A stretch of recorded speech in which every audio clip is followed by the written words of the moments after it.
Peace, y'all. Before we get started, I felt compelled to remind everyone to stay safe and stay abreast of all the atrocities happening around the world. The people of Palestine, Tigray, Congo, Sudan, Haiti, and countless other territories are currently fighting for their rights and their lives. And if you're choosing to take action, please take every precaution you can. Stay hydrated, stay in groups, cover your face, and please, more than anything, don't lose hope. I've been leaving links to organizations and resources at the bottom of every episode description for a good minute, so please go check those out for places to donate and to find ways to take action today. We're not free until all oppressed people in the States and abroad are free. Much love, stay strong, and stay dangerous.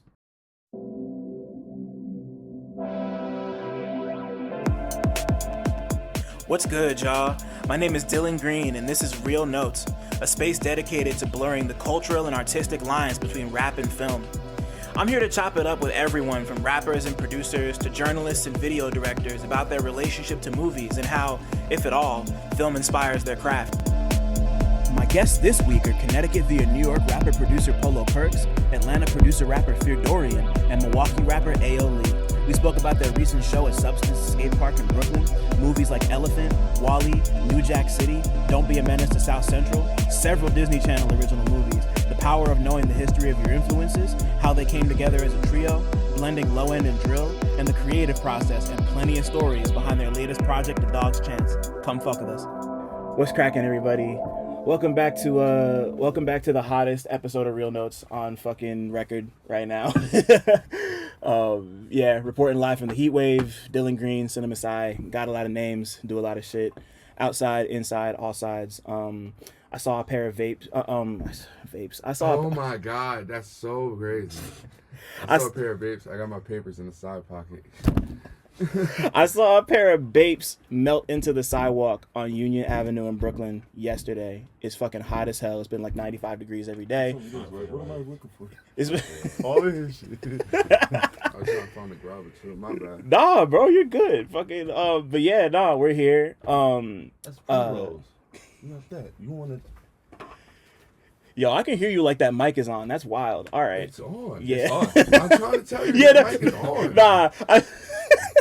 That's what I keep trying to tell you. I was like, because you was like, is it on? Nah, it's not on. I'm like, they talk. This shit is so, cause only two things are showing up on the wave. It's fucking me up. Be like, it's the pirate glitch. I trust you. Because you always know what you're talking about. Definitely got it, man. Fucking so for people who don't know, this is so I don't got two people, I got three people in here today. I think this is the first 3-person round table Real Notes ever. So my brothers here broke a record. I'm really happy to have him here. God damn. Thank you so much. Yeah, you already know, man. Yeah, like I can't even like should I? Yeah, nah, like Polo Perks, FearDorian, AyooLii, like, yo, man, thank y'all so much for being here. Legendary day. Man, yeah, like the best, like first and foremost, been a fan of all three of y'all for like a hot ass minute. So just to see, like, A, to see y'all come together to do a project, amazing. B, like all the separate shit. We're gonna get into a little bit of that later, but like, just thank y'all for taking the time. I know it's busy, and like, I don't know, it just means a lot when people come and fuck with me. So Thanks for having us. Yeah, no, you already know. Before we get into the first questions and shit, I want to talk about this show that just happened. I want to talk about what happened at Substance. Ooh, so like how did it come together? How did y'all, I mean, like, y'all have been linked up with Nobels forever, but like, how did this happen and how did y'all enjoy it? Because that shit was stupid. Like, I feel like it's kind of crazy because like I know like Nobels was like the lineup is so crazy because like I know for a long period of time like Nobels wanted to reach out to Critter, like they had a lineup that they wanted it to be me, Baby Osama, and I forgot who the other artist was, but it like they couldn't like get everything lined up together. yeah. So at the time, like I know like we was already working on the album, we were already pushing the album, and between Nobels and like my manager, G, and like everyone at the EQ family was just like, let's just try to just instead of making it like this whole big thing, let's just keep it simple, like and base it on like you know, the people that know how to tune the energy in the city, like, you know what I mean? Due to my track record, you can already see how Dorian show's looking on his track record right now. Yeah. Lee's show's looking crazy on his track record. So, once they like kind of switch it over to that, I feel like it was just more in our corner to like have or make it look however we wanted it to. And like I've been cool with Substance for like I can say like a good 4 years right now. That's like my people. Shout out to Andrew from Substance. He like never ever not once. He knows what I do for like the kids. He knows what I'm doing for the community. Like you know what I'm saying. Like that's why we do a free show at Substance. You know what I'm saying, because it's like that's a safe space for the kids. You know, at all ages, no matter what, regardless. But you know, it's always good to know that I have Andrew in my corner, or no matter what, you know what I'm saying, I have somebody who trusts me with their space enough. Like, no, I don't even think y'all seen Andrew that night. He just up and left. Yeah. So it's like, you know. I think the timing was also really good. It being Go Skate Day, it was like it landed perfectly with the album and like it being at Substance. It was super cool. Yeah. And honestly, the people that was on, like, the people that's, as you see the sponsors, those are everybody that's been in the corner for the past, like, you know, since getting this ball rolling. Right. You know, so as far as Nobels and, you know, shout out to the homies Frozen, shout out to Line Leap for, you know, also helping us out too as well. Who else we had on that flyer? Substance, Run Along, Nobels. Like, Nobels has been, like, it's just like, everybody that's on that flyer is a genuine connection.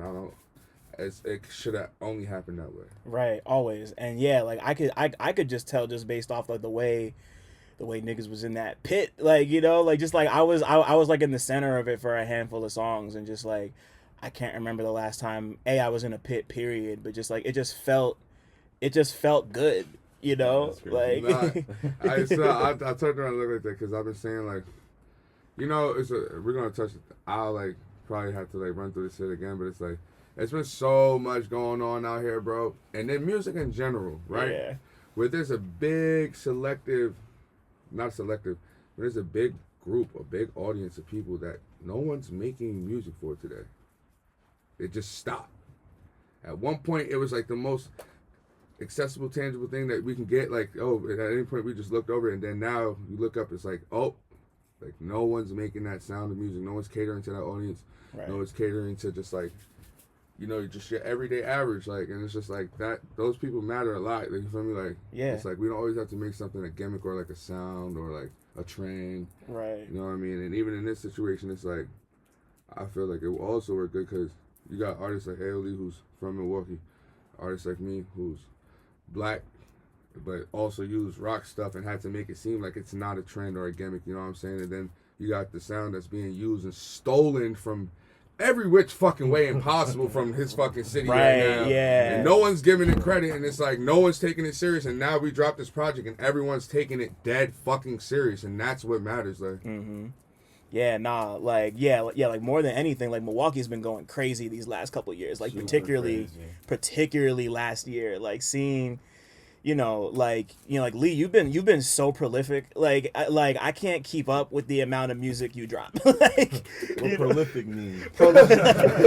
It's like pretty much you the shit. Yeah. Like everything you do is like outstanding. Bro. Like you drop hella shit, bro. Like that's what that means. You know, like you're very consistent. You're one of the most consistent people I know with music. Yeah, nah, like you already know. Like, and just because I'm curious, like what do you feel you bring to the Milwaukee scene that nobody else does?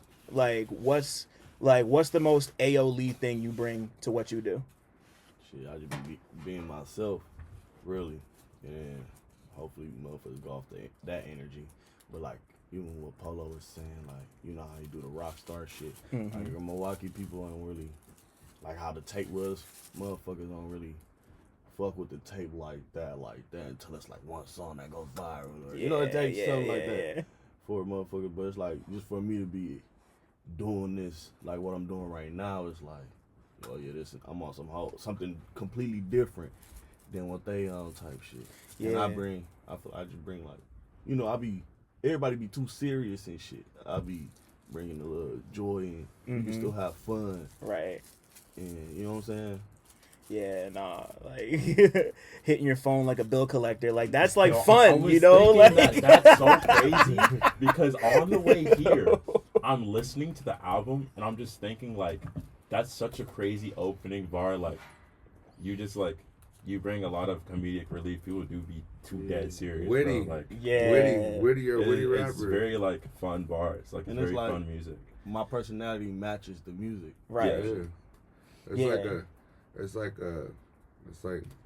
if the Anchorman was only through a soundtrack and not like, you feel me? You able to get to see a character, but it's like also in your music. You able to, your actions that you show off, you're able to do that with your vocals too. I think like that's like the most important thing about like working with Lee is that like you can get more than one character, sound, approach on a verse, approach on a hook, anything like that. Like and even with this tape being under his belt, he really is the most versatile artist coming out of that city. Like, and that's the craziest thing about it is because like, since he's not out here making his career a gimmick or like shit like that, niggas just try to sit there and be like, But if you think about it, bro, like he done sat here and brought us funk.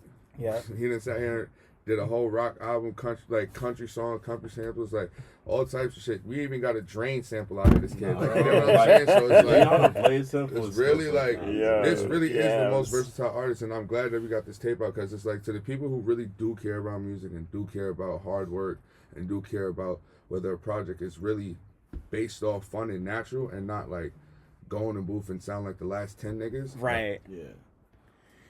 That shit's too important. Like, especially, you know, like considering like Lee again, you know, like I know you just like there's like a lot of trapper, like a lot of certified trapper in there, a lot of Rob Wave in there, like Doo-Wop Kane, like you've mentioned all these people as like influences on you, but like you don't sound like any of them. You know, like that's like that's the like that's the cool part, cause like it's real. I mean, like we're all our influences. Like every single person here is here because they heard somebody else do some shit and it was like, I want to do that. You know, but like the three of y'all don't sound like the people that you are influenced by, even though like I can tell, like you can see the building blocks, but it's not like, you know, like it's not like you're just doing like karaoke. You know, like you know, like like y'all are on your own shit, and I never, you know, like even though like I know like you and Dorian already had a pretty strong relationship at that point, but like I never expected to see the three of y'all come together and do a whole album. So like it's been cool to really sit with it and like just like show people like this is that. No, Yeah, but I want to before we get more into the project, I want to ask y'all the first question, or I guess this is it's usually the first question I ask everybody who comes here, but this is so it would be, what was the last movie or TV show y'all watched that you had a strong opinion about? Movie or TV show I watched that I had a strong opinion about. I think the last movie that mattered, because I don't have strong opinion on movies because I know it's a goddamn movie. Right. But the last movie that mattered to me that set at least like a stamp, like, ooh, like, that's fire, was probably The Elephant.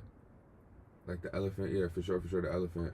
I don't watch TV shows. I watch South Park and Robot Chicken every night to go to sleep. But like The Elephant was definitely a fire ass movie that I was like, this was played like it's. I don't know. Have you ever seen it? Never. I've never even heard of it. It's like, so pretty much it's about like a school shooting type shit, but it's like, this is Elephant. Yeah. Okay. Elephant. I know what this is. I know what this is. The way they plotted that shit out. Yeah. That nigga needs to be getting paid to this very moment. Like the way they plotted that shit out. Yeah. Like they need, cause like I think like that movie's wild. When it comes to topics like that, you know what I'm saying? I think there couldn't have been never a better way to put it through, because it shows how much everyone is affected, not just from a one person point of view. So that really definitely influenced me. Even like visually with the shit that I want to do, like I plan and intend to hopefully put out something that's like that as well. Like that shit is like really, really, really a fire ass movie. Right. Yeah. So you said The Elephant and like I know, my bad. No, you're good. Yeah, no, it's just it's no problem. Like, but you were talking about it, and then this was from 2003. Gus Van Sant made this shit. Like I was, I used to be on Apple movie trailers back in the day, and I would like watch all the trailers for upcoming movies, and I saw the poster, and it's just like this small picture. It looks like nothing of what the fuck you about to get hit zero, with. bro. I'm saying, what is it about? I was I want to watch. It's about all right. So it's about the Columbine shooting. Yeah, but it's from a point of view from each person. So it's like it starts with this kid who wakes up in his crib, right? And then he goes to the bathroom. As he goes to the bathroom, whatever the fuck, his sister walks past him. Now the camera follows his sister, and you're in her life for a little bit. Yeah. And then like as she walks back out and goes downstairs to the kick, like it's like everything is connected. Even when they go to school, like the people that's in the principal offices also connect because everybody's affected by this one thing. I think they also show like how normal the day seemed. So normal. And like right at the end of the movie, like the kid is like, "Fuck, I forgot something at home," and he's walking out of school, and then the two kids are walking in with guns, and he's like, "What are you doing?" Like at one point, he's like trying to like actually like he's concerned, like, "What are y'all doing?" He's like, "You don't want to be here. Leave," and he leaves, and like it goes on to show what happens. I was It's like an hour of normalcy, and then the last 10 minutes is just... Yeah, all hell breaks loose, bro. It's insane. Like a whole hour of just watching straight niggas normal life, and then the end is just catastrophic. Yeah. I was talking to this girl, and she was like, "Yo, let's like watch some movies." She put on Elephant, bro, and I was like, "Yo, like, why would you put this on?" Like, bro, because I'm thinking we're watching it. I don't know the plot. I don't know the premise or anything. Right. So we're just watching it. Then it gets to the end. I'm like, "Yo, why would you put this on? Like, this isn't romantic or like anything at all." That's probably just when you put your arm over it. No, I'm like, why do I have to watch this? Like, out of all movies, the Netflix pops up. Are you still watching? Bro, like, a girl just did that with me with that show, Baby Reindeer. Oh my god, son! Gosh, yo, I wanna, what's Baby Reindeer? My lady is so. My lady just watched all of Baby Reindeer. I haven't seen none of it. I wasn't home. That shit's too much for me. Shorty was yo, bro, like it's crazy because Lee, like, you know, usually like today in day and time that they make so many movies that's like in a point of view of like guy creep, woman like being a prey. Yeah. But this one is like swapped, and it's like woman creep. Guy being a prey. I gotta watch bro. Like nigga, it sounds like some juicy shit. Nah, cause you know, I'm not gonna say that on here. We need movies like that. Menace. Not even. Not even. It's not like that. Nah, I don't think so. I don't know. Is it cool if Quinn pushes up here? What happened? Is it cool if Quinn pushes up here? Yeah. All right, bet. Yeah. I just feel like personally. Oh. Movies are ass now. There's mostly gonna be a movie from like before 2010. It's gonna be hard. Yeah. But I mean, like that shit. Like Elephant's crazy, man. Like I haven't seen it in years. But like you just reminded me it existed. Now I gotta go back and watch it again. Shit. Or you know, it's like one of I did cat. Like one of my favorite movies, and this movie never clicks with niggas because like they were too young. But like if you was in Hollywood Video, you seen this movie like Idle Hands. No, I've never seen Idle Hands. See, bro, it's a movie about this kid, right, who smokes this weed or whatever the fuck, and then like he passes out, but his hand becomes possessed by like a spirit of somebody else, and he wakes up, he lives a normal day. And throughout the day, he starts realizing, like, bro, where's my parents? So then, like, he has these two jack-o'-lanterns in the house. He knocks them over, and it's his parents dead, right? Then his boys walk in, and he's like, I don't know what it is. And then, like, his hand starts tweaking and grabs his man's, and he's like, that's when he starts realizing his hand is tweaking. Right. But he goes through the whole entire movie, cuts his hand off, mad shit, now his hand running around town, fucking doing a bunch of nut-ass shit. Like, yeah. It's a fire movie. Sounds tight. Like I had no idea where to find it, but like I'm all into that like weird fucking like all sorts of shit like that. That sounds amazing. Like do you know where I can find it right now?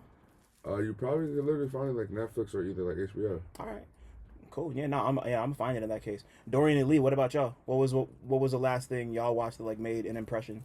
So I guess like it was my first time watching it, but I used to have, since I just graduated recently, right. I had a journalism class, but it was really yearbook. But it was like yearbook/journalism.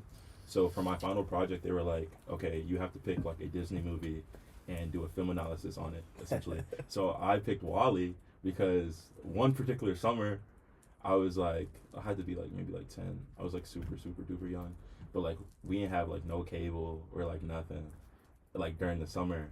And like we just didn't have nothing to watch, so I'm watching WALL-E like 50 different times. So I was like, all right, I'm gonna do a film analysis on WALL-E. So we watched WALL-E in class, and I had to like basically break down like what was I gonna say? Basically like the environmental issues with WALL-E, like how the city is deserted, Right. and they basically like, left it behind. They found the plant, brought it to Earth. It was just like a bunch of stuff that had to break down, but that was probably like honestly my favorite Disney movie. WALL-E is super good, but I also have like it's like a part of my childhood as well. So it's the last movie I watched. Had you so I mean like you'd seen it before. Like Yeah. how'd you feel watching it again for this? I mean like that's like in like a whole different context. And shit too. I think it's like it's a lot of details that I like actually got to witness now that like I'm older and I can like see it.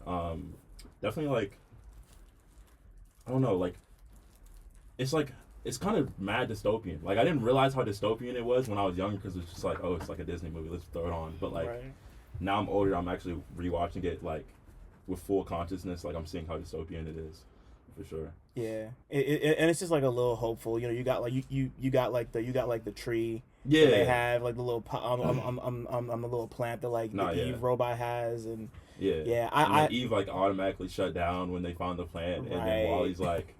Was like, yo, what happened? Like, she's not rocking with me no more. But not really. They was just trying to preserve the plant. It's like a crazy movie. Yeah, it's so much, and just like them being on like the big ass spaceship and like having all the people in the chairs, like, bro, it was. They made everybody like super like obese because like they're just riding around in the chair, like everything to their disposal. Like, no one's walking around anywhere. Everyone has like hoverboards. It's like a screen on the like a car they're driving. Like it's like crazy. Like that was I can't remember the first time I saw it, but yeah, that movie kind of like I might have been a little bit older than you are now when I first saw it, but like it was just. What year did that drop? It 2012, 2014. Yeah, wow. Yeah, something like that. Let me. I was like, you sure that 2008? It was like 2012, 2014. It was 06. No, 08. You got it. It was 08. 2. Yeah. What the fuck? That movie was that old? Yeah, no, that shit. You know, that shit. Wally? Yeah, no, that shit came out when like before pre-2010. Wow. Dog. Yeah, no, I was in high school. They snapped. They I always wanted to watch it. I've never watched it. It's I can do I'm worth complain. it, bro. I It's avoided movies Poor like that. shit. I avoided movies like that. Like when Disney started doing like in theater like back-to-back films, I was like, all right, this is gonna fuck up fucking what is that? I was just one favorite movie I had on Disney, but I haven't watched it so long. Oh, Halloween Town. Yeah. I didn't want nothing to fuck with Halloween Town, and then there's this other one that was on Disney from back in the day. Halloween Town was fire. But it was like the real life. It was the real life like movies that Disney used to have. Yeah. The Disney Channel originals. Yeah, it was like one of those shits. I just can't remember what it was. Halloween Town though, I definitely was like trying to preserve that shit as much as possible. So I didn't watch too many other new Disney movies. Nah, there were. I mean, like, there's such a crazy list of like Disney Channel original. Like, because like it's not a favorite, but somebody was talking about it recently. You ever see Cadet Kelly with Hilary Duff? Yes. You ever seen the Cheetah Girls movies? Of course, I've seen the Cheetah Girl movies. Yeah, nah, like Disney's definitely had the Cheetah Girls, Lizzie McGuire, Cadet Kelly, even Stevens movie. Yep. Damn, there was another.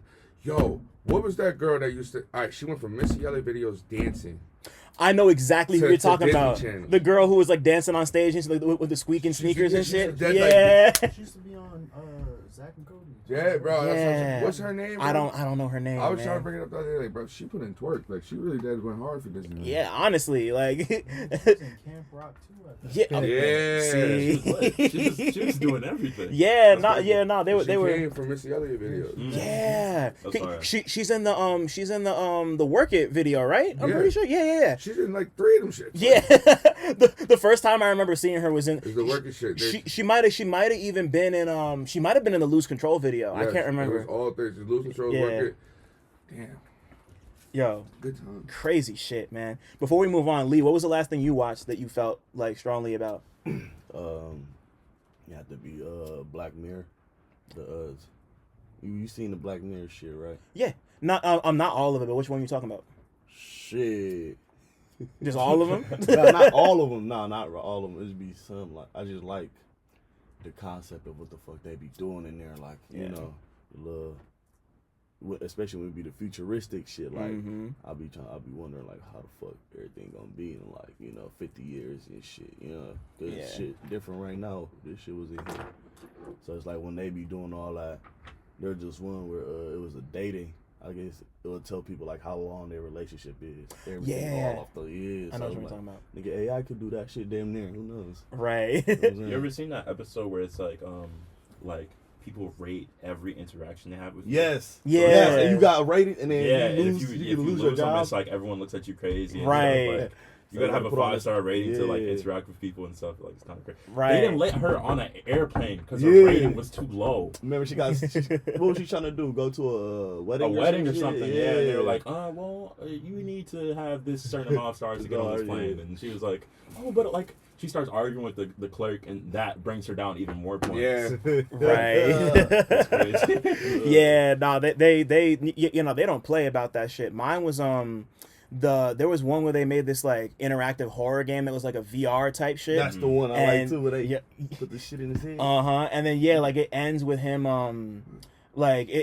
like he dies because he's like in the middle of like a thing with, like all I remember is him like screaming about his mom, and then like his brain just shorts and he's just dead. Like I called my mom after that shit. Like I'm so serious. Bro, Like I was like, you Mom, mean- I love you. Like That's how it he's is. I'd be like, traumatizing, bro. that shit really had me fucked up. Mm-hmm. But That shit was scary too. The shit would just come out of nowhere, and he's in his whole fucking house and shit. He thinking it's a video game, really shit hitting him and shit. yeah, man. Yeah. Nah, like the best episodes of Black Mirror really had me thinking. Like the one, Yes. like my absolute favorite one is probably San Junipero. You ever see San Junipero? You gotta explain it. So like it's like it's like another virtual reality one, but it's about these two women who fall in love in like this simulation. But you don't. No. You talk about where it was two dudes. They put the No. Oh, okay. That's Striking Vipers. Striking Vipers is a good one too, but like the other, but no, this is two dudes. yeah. They put it on, That one is they- crazy. and then they get to fucking in the game. Yeah, Striking Vipers is a crazy one, but no, Black Mirror is super cool. That's So what like, I'm saying. yeah, nah, let's run it all the way back with the three of y'all. What's the first movie experiences y'all could ever remember having? Like, it could be at the theater, it could be at your cousin's house. Like, the first experience that comes to mind. What'd you say? Y'all can go first. I'm gonna just. All right. So my first movie experience, I'll say, like just when I just remember a movie or something. Yeah, just like I'm thinking hard. Now. Yeah, like first one that comes to mind. It doesn't. Okay, It doesn't. Don't Be a Menace, South Central. That's a good choice. That's a great Ooh, choice. I just remember one. Freaking New Jack City, bro. Wow. All right. So let's start with South Central. Tell me about like watching it. Like what? Like I Yeah. remember that was the first movie that really like got me wanting to do comedy. You know what I'm saying? 'Cause it was so funny to me. Yeah. That's like one of the only movies I could watch over and over and over again. Right. But it's like, I don't know, the shit was just so funny, but it was all trying to be serious. I guess it was a parody off of, you know, Right. Yeah. Because like the thing I always loved is like the title. Like, for anybody who doesn't know, it's like "Don't Be a Menace." Title, but just while drinking juice in the hood. Right. Yeah. Don't be a menace to South Central while drinking your juice in the hood. And like the whole thing, like the whole title encompasses like a bunch of like '90s hood movies. You got like, of course, like you got like Menace to Society, Juice, South Boys in the Central, Hood. Boys in the Hood. Yeah, you know. So like that was definitely one of my first experiences. Like I'd seen the movies before that, but to like see somebody bring them all together, like in that way, it was like that and like. It was that and like the Scary movies, to be honest. Yes. You know, like because I love like the scary Same, Yeah. same family though. right, yeah, Same no, it's all the Wayans type shit. But yeah, so Dorian, talk to me about New Jack City. Bro, honestly, okay, Oh, wait. I'm gonna. The fact that you brought that movie up, I just want to say, you are not one. You're not the same as the rest of these kids. Bro, like, nah, cause like, I mean, it's obviously been probably more than a decade since I've seen that movie. So like, but like I remember one. I feel like this is a scene everybody remembers, but like the building. Yeah. Like I'm about to bust your head. I'm about to bust your head. Keep What's going. up? You know who building that is? Whose building is that? That's almost hated. What? The Carter is like literally. The Carter is literally like an actual like well-renowned like housing complex now. Like you can only live there if you're up. It's dog shit. Yeah. That's crazy. See, the world's too small, bro. Wow. No, I remember seeing that scene, and I was like, wow, like movies are really tragic. Like that had me messed up for like a couple days. Like I guarantee I definitely had like nightmares about it because I was like, yo, like that was crazy. But I think I found that movie out from my mom. If it wasn't like New Jack City, definitely like Kill Bill. Mm-hmm. Like my sisters like love Kill Bill, so like watching like that like trilogy because it was like multiple movies. Yeah. It was 2, I think. Mm-hmm. So like I remember watching that and like what's What's like the like what situation was she in? She had to like wiggle her big toe like. Oh yeah, when she was in the car and like she that was in the crazy. hospital was and like, shit. yo, this Yeah. movie is crazy. You remember like all the advertisements they were doing for it? Like they were snapping. Mm-hmm. That's probably like one of my earliest memories with movies. Yeah, fucking. I know. I know Tarantino didn't like to use like real world like products in his movies, so he like made up like he made up like his own product. I'm cool, bro. Thank you. He made up his own products. Like I think like Red Apple cigarettes was like a thing he created. Oh, like in the movie, like when people are buying stuff, they're like things he made. Yeah. Oh, that's fire. He's not. Yeah. No, the shit was always tight. Like, yeah, I haven't like, yeah, I feel like it was either that or like, it was either that or Pulp Fiction might have been the first two. Pulp Fiction too. That's a good like crazy movie. Yeah,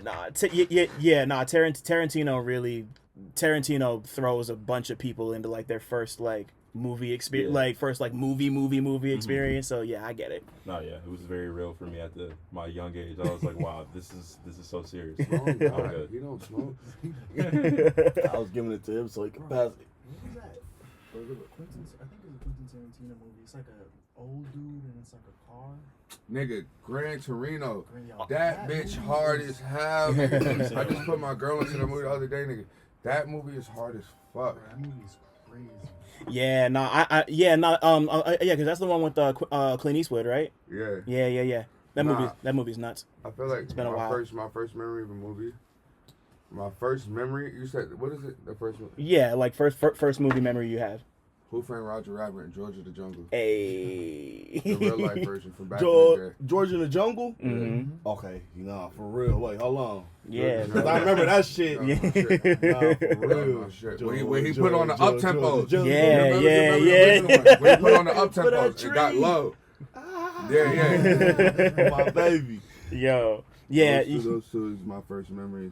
And that's only because my mom was a big Who Framed Roger Rabbit fan. Mm-hmm. And then, like, for some odd reason, I ended up at the movies. Oh, it's like the South Park movie had dropped at the time. Yep.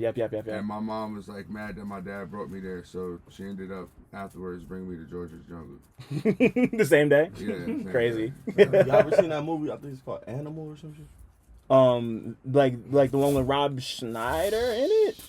I don't know his name. Is it the one where he like acts like an animal because he's got like animal parts in him or something? Or maybe I'm thinking of I something don't else. remember. I just know I was young as fuck. Okay. It's just coming Is to. the animals talking? Dr. Doolittle, maybe? Oh no. No. Norbit? Norbit No. is crazy. Norbit's Yo, wild. That's crazy. The most late I just 2000 shit realized ever. that's another like super. Okay, early yeah. movie. You was saying it right. This one. Yeah, that's This movie right here. Bro, my sister that would tell me shit. that That shit Norbit is a bad fucking word. wild. Like we'd watch the movie and like, cause she's like 9 years older than me, so she's like trolling me. She's like, "Norbit's a bad word. You can't say it." And then, That's literally is like basically like her like call you fat. nah, yeah. Cause your sisters, so me and your sisters probably around the same age. Like when niggas called me Nori growing up, it was calling me fat. Like, Nah, it was calling me fat. Like Norbit, Respucia, Precious. Like I was called all the hefty names in the acting community. Jesus. I was getting called African booty scratcher. Yeah, on some boys in the hood shit. Jeez. Yo, so like as y'all start to get older and have more like life experience and start building your own taste, like what was the movie that like was there a movie that kind of made you fall in love with, or maybe not even fall in love with movies, but something that like really stopped you on some like this is more than just like a piece of entertainment, like something in like a emotional, spiritual you know, like just like a capital M movie is what I like to call it. Like one of those, the first one of those. The Whackness, Adventureland, Juno, 500 Days of Summer. Wow, that's a crazy 4. Nah, you went crazy. No. Yeah, the Whackness. Now, a lot of is niggas amazing. don't know about the Whackness. The Whackness is crazy. The Whackness is like Josh Peck, like as a New York kid, summertime selling weed out his icy cart, falls in love with this girl that so happens to be his psychiatrist, his daughter. Yeah, it's one of the Olsen girls too. Yeah, one of the Olsen twins. I think it's Ashley. No. Oh no, my fault. It's the other girl. Yeah, it's the girl from Juno. Yeah. My fault. So then he gets all bent out in his feelings and shit. But like his psychiatrist is trying to give him advice because he knows his daughter's cheating. Like he knows his daughter's seeing another person. Yeah. So like he's like trying to give him advice and shit like that, but he's not trying to like make it seem like he like even knows that his daughter's talking to him. It just turns out bad. Dang. Yeah, like it was that was like at the point when like the indie movie as we know it today was kind of starting to like be solidified, and it was very much that like white dudes in like Queens listening to like Tribe Called Quest and Will Smith's Summertime and shit, like that type of vibe. Off Jamaican drug dealer, Method Man. Jamaican drug dealer Method Man is crazy because every time he does a Jamaican accent, it's horrible, so bad. Like I don't even know why they let him do it still, low key. No, Method Man, bro, always a fucking criminal. Yeah, he's amazing at what he does, man. Yo, my fault. Sorry to interrupt, but I just wanted to shout out the all new Real Notes Patreon page real quick. If you're looking for ways to connect and directly support the podcast, the Real Notes Patreon is the best way to do so. For as little as $5 a month, you can gain early day before access to every forthcoming episode of Real Notes, as well as an invite to the Real Notes Discord server, where you can talk to others about the latest and greatest in movies and music, come through for some listening sessions, and talk about whatever else is on your mind. I know I'm gonna be talking a bunch. If you feel like coming up off a little bit more, you could get cool exclusive content, like audio from Real Notes Live and Real Talk interviews. Those will be exclusive to patrons and ticket holders moving forward. Access to retro versions of my 60-second Minute Maid movie reviews, and even a monthly writing and podcasting workshop hosted by me. Regular episodes will still be available on a weekly basis anywhere you get your podcasts, but if you want the extras, you gotta come out them pockets a bit. Check us out at patreon.com/realnotes. That's REELNOTES. I appreciate your consideration and support more than you know. Now let's get back to talking.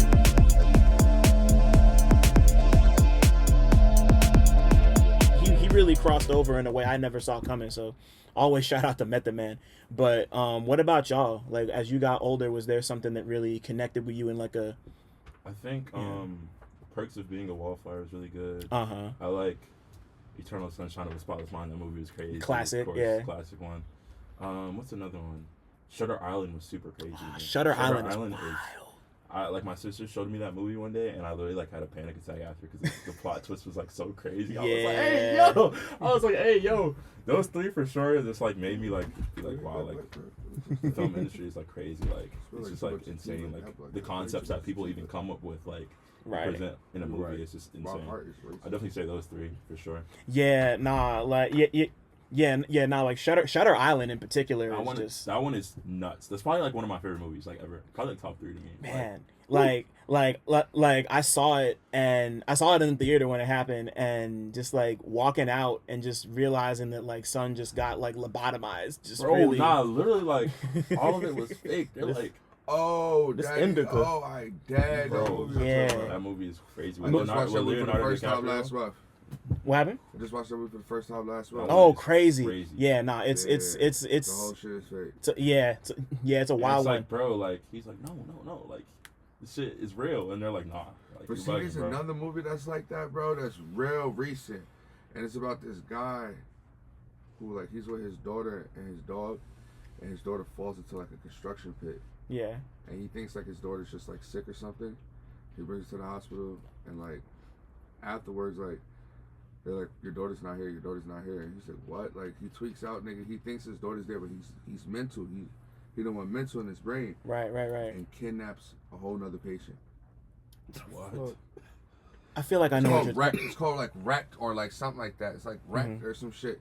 But it's a real fucked up movie. Yeah, sounds like it. You know, but like that stuff, like I don't know. I feel like around like mid to late high school age is when I first started like really tapping in with that type of shit, and like, you know, like digging into like Criterion Collection movies that are all like weird and gory and fucked up. Right. Like, I don't know, like that type of. It's like I feel like like most people have like one period of time in their life where it's just like, you know, like you just like dive into like 6 of those and then either never do it again or, you know, it just takes over your life. That is true. You know, but I'm approaching that time in my life. I need to consume more media. It's time. I'm ready. Yeah, nah, I've been telling. So that's my like on site, on go. It's my brother also as well, but that's everybody. That's my boy PG.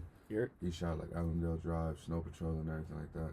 So like I was just telling him like we need to like book a weekend away from everybody and just watch straight movies and music videos to like refresh our brains on all of the shit that like we need to be doing. Like, you know, right. End of the day, like you said, everything that we want to do, somebody's has already done. We just gotta educate ourselves. No, for real. Yeah, nah, it's just nice to have like, you know, like not even on like any mood board shit, but just like to have, I don't know, like. Nah, we are the king of pulling references. Yeah, I mean, yeah, of course. Like, like all 3 of y'all, like it makes perfect sense to me. Like, even visually, like this guy right here, like he does a lot of the treatments. This is my boy Jadajan. He does a lot of the music video treatments and shit like that. So like his brain, my brain, PG brain, we all are able to like movie references and stuff like that because that's like your age is and my age and kind of Lee's age, and that's why I was surprised when he said New Jack City. Like we're in the age of film. Right. Like, you know what I mean? Like where you buy a ticket and you go to see a movie. Yeah. It's cheap on Tuesdays, cheap on Thursdays. And Yep. if somebody buys one ticket to open the side door, we all in for free. Yep. So it's like easy. I definitely see it like in that situation of like where it's like you just have to stay on top of this. I'm glad that we're doing a podcast like this, like, you know. Mm-hmm. Yeah, because I don't know, man. Like, just like having that frame of reference really will just like make your whole shit stronger, and like and just like give you, I don't know, just like having context on everything and just like being able to point out like, oh, I know where that came from. Like not even on some creative technical shit, but just like knowing and just being like, hey, like this comes from this comes from that. Like I don't know, like I'm like that's why this podcast exists. That's why I'm so grateful for like what all of y'all in this room do, because like this shit, I don't know, like this shit matters. It just makes me happy to see people who like get that this shit matters. Yeah. So, you know, like for real. But before I forget, I didn't want to forget you, bro. Like what was the like did you have something that really like hit you? It doesn't have to be crazy or anything, but movie that really hit me. Like Roots. I'm sorry about that. That was crazy. Hey, yo. You're wild. I've never watched that movie. I just don't watch that movie. Yeah, Toby. Stop, right? Yeah, that's the one. That's the one. He was like, Polo! Yeah, that shit was crazy, son. But nah, what was Yeah.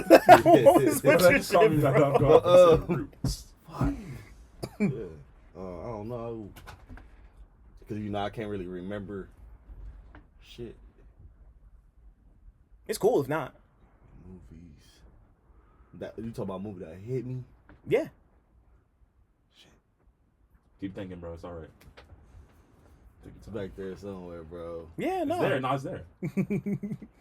All right, well then, we can move on and come back. Like if you remember it, it's all good. Sure. But like, you know, let's do the. I barely watch TV, bro. Nah, I feel it. I'm definitely more of a movie than a TV person. Like I'm a TV person, but not like. It's like I don't like.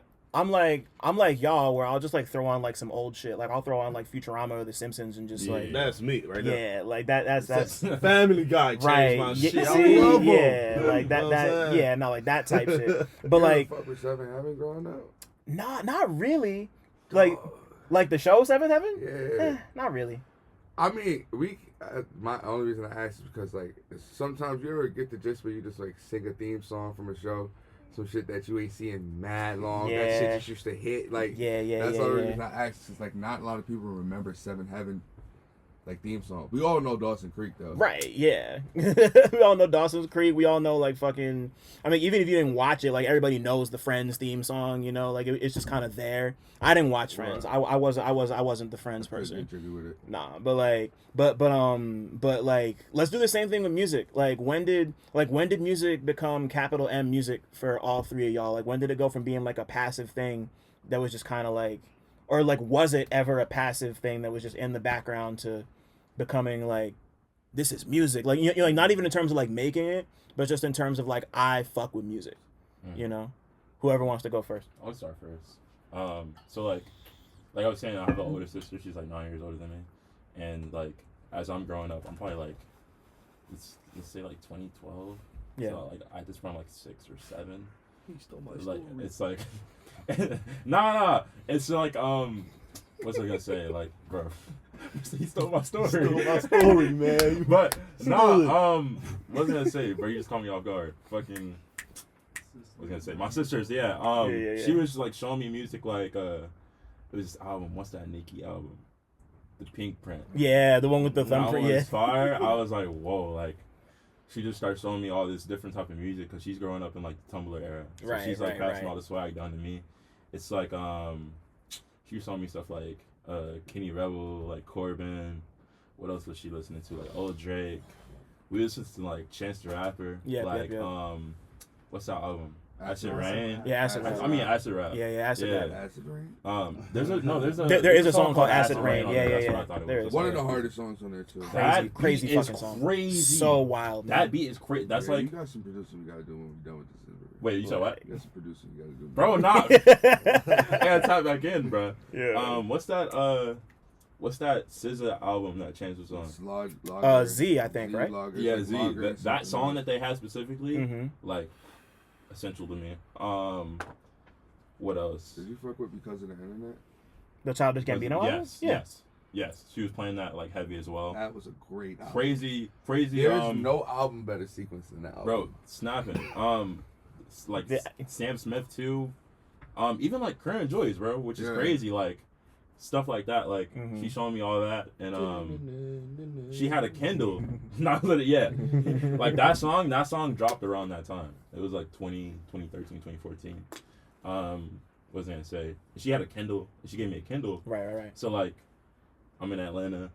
I'm on SoundCloud. I download SoundCloud on it. So I'm listening like to the early Yachty tapes. What's that 21 Savage album? Which With the one? knife. Savage Mode? Yeah, Savage with Metro Mode, Boomin. That was Yeah. going crazy. Loved Savage Mode. What's that song? Something Dry. Ocean What? Drive. Ocean Yeah. Drive. Yo, we used to pump that like just back to back. Me and my sister, like super early memories with like that. So like, it's always like, even aside from my sister, my mom's just playing mad R&B in the house. Like Monica, who else? She also likes really like old like rap. So she like what's this one group she really likes? Public Enemy. Public Enemy. She likes Public Enemy. So she's playing like R&B, all that. So I'm like gospel music too. You know, Sunday morning. Right. Put Yeah. that gospel on. We used to go to like a mega church. So, Oh like, wow. Okay. Yeah, one of the churches that like used to be on TV. We used to go to one of those. Yeah. So like, if we're not at church, it's on TV while the gospel is playing, all that. So like, it's just like a bunch of different things. Mostly from my sister though. I'd say my sister mostly put me onto the music that like I still even listen to today. So it's always been around me, and I just like was trying to figure out a way to do it myself. Right. And I got that opportunity like when I like was like leaving middle school. Basically, I was like, I'm gonna just get up and start doing music. Basically. Right. Yeah. And we're gonna get into that, but there's two things I want to bring up. A, Pink Print's a pretty good project. Truffle Butter is one of Nicki's best songs ever. Is that on there? It's on the it was like a bonus track on the iTunes. How do Truffle Butter go? Yeah, how does it go? It goes like do do do do do do. They play it at NBA Keep games. going. I can't remember how I can't remember how it raps, but like it's I don't want to get copyrighted. yeah, you're no, right, yeah, my bad. no, you're good. But it's just like It sounds crazy cool. Yeah. There's a drop. And like, oh, that's Nicki? that's Nicki, bro. I didn't know that was Nicki Minaj. Because they play that shit. They play that shit at like so many NBA games. Mm-hmm. But like, it was a bonus. It was a bonus track on It was a bonus track on the album that was never like officially released. Yeah. But like they play the beat at games all the time. So like it's like I don't know. Crazy. I love that song. And yeah, BTI, incredibly sequenced album. I was like leaving college when that shit came out. That was a special Like, that album shit, like, it's so crazy. What sucks about it is that, like, Kendrick had dropped, like, a year before. Yeah. So, like, Good Kid, Mad City was in the air so much that, like, because of the internet was more so, like, seen as, like, not even a dead serious project still, no matter how great of a project that shit was. I feel like the Dat Piff kids and the hot new mixtapes and the kids, like, we the people that took it in, but the other people, they were just like, good. What's that app that had the gorilla on it? Spinrilla. Yeah. Spinrilla. I was on that heavy as well. Spinrilla. Dom Kennedy too. I was like listening to Mad Dom Kennedy on there. What's that song from that album where it's like all she needed was some. That's the song with Chance on it. Yeah. It's because of the internet. Yeah. I will tell you, bro. That song is That crazy. fucking album was sequenced too fucking crazy. Yeah, it went crazy. I was the kid who was like reading because like he put out like a screenplay and a movie with it too. Like I was just watching a video on that. You like crazy. Yo, like when I first started writing, like I wrote at least 2 pieces on. He made like a music video type thing called "Clapping for the Wrong Reasons," and like it's got like Elle Varner and not Elle Varner, porn star lady's name, I can't remember her name, but she's in it. Flylo's in it. Chance is in it. Trinidad James is in it. Mm-hmm. You just really yeah, like it's like the two of them rapping like in like a movie theater. It's super dope. But what about you, Polo? When did music become capital M music for you? I always like, so my pops is like a real like big Dipset head, Rockefeller head. Yeah. So I was like always like coming around like listening to that shit and like DMX, Rough Riders and shit like that. What's kind of crazy is that, speaking on the topic of Disney, it's like you don't really know like that music is like reachable until you see like someone your age doing it. And for like me, it was like the fact that like I forgot what song it was. I want to say it was like either a Hillary Duff song or somebody close to Hillary Duff that they used to play on Z100 all the time. I had this RCA fucking little boombox shit that had like the tape and then the CD player at the top, but it also had the AM FM shit. And I would always just bump Z100. And then like I was like realized like they play a lot of young artists on here. And then like obviously, you know, like time goes on, music videos become a thing. And like at that time I had just moved to Connecticut. So I was like just testing the waters on like what the fuck is going on musically. Like, you know what I'm saying? Because it's like, in New York, we really like, we all listen to the same shit. Like, you know what I'm saying? So it's like Jersey too. Exactly. So it's like moving to a place like Connecticut where it's like, you know, the main core station is contemporary rock and like you can't get Hot 97 out there. You know what I'm saying? They have their own hip hop station that's like kind of like not really up to date as well. So like, you know what I mean? So it's just like I was just trying to like test the waters. But the first person who like, obviously I was a fan of Pharrell, fan of Kanye, fan of everything, but like the first person that made it like an equal playing field for me was Travis McCoy. From Gym Class Heroes. Yeah. Like it was the fact that I was like, oh, this is a black artist, like, you know what I'm saying, like kind of like doing whatever, and this shit is fire too. So that kind of like gave me the push to like, oh, maybe one day I'll try music. But like, you know, eventually it just came. That's hard. Like before I forget, Hillary Duff, her Metamorphosis album. Okay.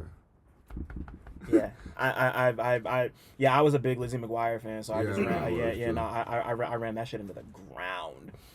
But yeah, like that album's crazy, and Gym Class Heroes album, their first album, like Yeah. I still listen to like a lot of that shit to this day. Yeah. See, like I always. Actually, I'm about to bust your head. I've Let's been go. meaning to make this point. Let's go. 03 Greedo has a song. Yeah. Right? Right. It's called Substance. Yeah. Have you ever heard it? Yeah, I've heard it. What song does that flip? I don't know. Gym Class Heroes, We Woke Up, Intoxicated Off of all types of drugs. It's the same song. It's the same song. Yeah. So in reality, Wow. Greedo was a Gym Class Hero fan. Come on, man. Greedo was a Gym Class Hero fan, bro. Yeah. And it's so crazy that people really bumped that song like on a whole different level than what it was originally made for. Yeah, like, you know what I'm saying, bro? yeah, Nah, that yeah. shit's so crazy, bro. Yeah, nah. Greedo's been had the sauce. Yeah. Like, like B. I mean, like, he's been home for a minute now, but I'm just happy he's like out and everything, and like the project. I don't know. Like, I just love Greedo. No, yeah, I think he's amazing, and I never would have figured that out until you told me. Nah, no bullshit. I like my man's was like playing it like around the time of Draco died, and I was like, what? And I was, he's like, you never heard this? This is Greedo. I was like, nah, this is Gym Class Heroes, and I played it, and he was like, Damn. What the fuck? You got me with that one. Shit. Before we move on to other shit, Lee, what about you? When did music like become a thing you fuck with a lot? Just like Dorian said, when he stole my story.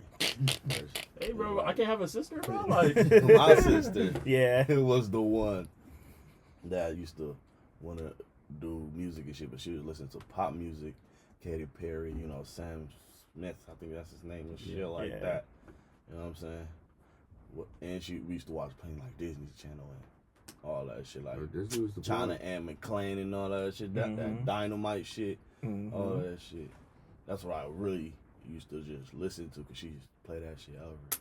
But I'm like, probably like in 3rd, 4th grade, you know what I'm saying? Yeah. Probably 2nd and shit. And then we moved to the east. That's when I started listening to like Lil Wayne more and shit. Then start Chief Keef coming out, all that shit. Then it's like, oh yeah, I'm a nigga like him. Just going that crazy. I used to be the biggest Chief Keef fan. That's crazy. What was your favorite tape? Shit. What was your favorite song? My favorite tape was the Finally Rich. The one where he was, I don't fucking know the name. Doesn't he have one named Finally Rich? He does. Yeah. But he got, that like, was his first album. Yeah, that's what I'm saying. but it's not the first one I'm talking about. Oh, The one that he got the one song, like, Back you know. from the Dead. Back from the Dead's great too, but No, bro, I think it's like, if I pull up the thing right now, I'll show you. Bang. They got that one song in it. Almighty Soul He 2. flipped Stun Like My Daddy. It was that tape. You know what I'm talking about? Is it? I can't remember, but I know what you're talking about though. Hell yeah, I used to stay up and do that. And before I forget, you and your family are originally from Nigeria. No. My fault? Kenya. I'm sorry. That's what I meant. I think my mom and dad are from like Somalia and shit. I'm so sorry. No, That's you what good. I meant. That's what I meant. I meant Kenya. But yeah, so like when did y'all first move to the States? Like 2003. Okay. How old were you? No, wait, we moved there 2004. I was 3 years old. Got you. Okay. So yeah, so like you were, you kind of moved here pretty young, so you just kind of That. You were 3 in 2004? Yeah. What year were you born? 2001. Oh, no, I'm joking. No, I'm playing. I'm playing. I wasn't far behind. Oh, he looks mortified. I was born in 06. Yeah. Oh shit! No, I'm playing, bro. He said, Unc. That's gonna be so funny when you the Unc. Nah, I'm Yeah. about to be Oh, he getting there, man. I'm getting there. bro. I'm getting there. Kind of old. Born in 06, man. 06 baby. Nah, man. I get it. I never had the I never had that conversation with myself because I've been an uncle my whole life. Like technically, like I have like a nephew who's my age. What? Because my sister's 20 years older than me. My big sister's 20 years older than me, so she had kids. Okay. Yeah. So like we just like Y'all like black family. Nigga, my business is so that. How many siblings you have? I got 3. Wow. No, my fault. I got 2. I got a big sister and a younger sister. Big sister by a different mother. Younger sister, same mother. Yeah. I love you, Aisha and Joe. Shout out to Aisha and Joe. I love them both. Yeah, for real. But yeah, so like as y'all, like music happens, movies happen, y'all start forming your own perspectives and just like life view and shit. When did all of y'all know that music was going to become more than just a hobby for you? Like when did you know it was going to go from like, oh, I like this to like, I'm making this, like I'm going to make a go of it type shit? My thing was I felt like I wasn't really interested in much other things. I felt like I didn't really have any other hobbies, and I was like, this is something that I'm really, really good at. And like at a point, I was like, I don't even want to like get a job. Like I just want to do this. Like I want to make this the job. Right. So like after I found myself improving even more and more, I was like, okay, this is like actually something that I can do and make like my job actually. So I think that's when I felt like it was like I could get really serious with it. And how old were you? I was probably like, it was probably like 2021 or 2022. So like it's probably 15. Okay. 15, 14 maybe. Yeah, and like I know you just started like you just hit the ground running. Nah, yeah, bro. It's been so crazy. Like it's been insane. Yeah, man. I want to dig into that a little bit more, but I want to hear from these two. Sure. Lee, when did you know you wanted to? When did you know like music was gonna be like the thing you wanted to do? Because I know you were also like dabbling in comedy at the time too. So like when did the music really start to become like I want to do this shit? I feel like it's like I always wanted to do music type shit. But like every time I try to do something else, it'll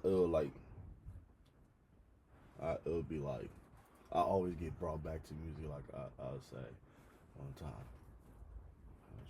I was at juvie and shit, and now you in there, you got nothing to do. But the only thing I did was just write music and shit.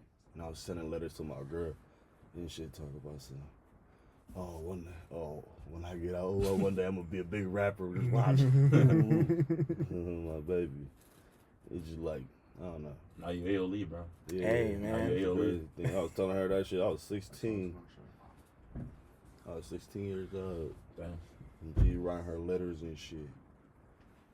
And I'm good now though. Wow. And like once again, like like Dorian, like you just hit the ground running. Like you put out hella shit. You made like a crazy impression. Like my brother Alphonse over at Pitchfork put me Shout on. out Alphonse. Yeah, for real. Like every boy. fucking time, bro. Yeah, I mean like most like I haven't mentioned it on the pod. I was telling them before. I left Pitchfork. I'm not there no more. I'm going somewhere else. I'm gonna fill y'all in. I'm gonna fill everyone listening in later. But yeah, like I wanted to just like publicly say like that's like my man. Like he was so welcoming. Like he's the best, man. I love fucking Alphonse. His knowledge of music is crazy. Yeah, he's like I don't know where he finds the time. I mean, it's his literal job, but like he's a machine with it. That nigga was writing about me. Yeah, He's so tapped in. Before anybody even really fucked up on my shit like that. Yeah, like he put me on to you. He might even put me on to y'all. To be completely honest, like he's really tapped in. Yeah, man. Like it's.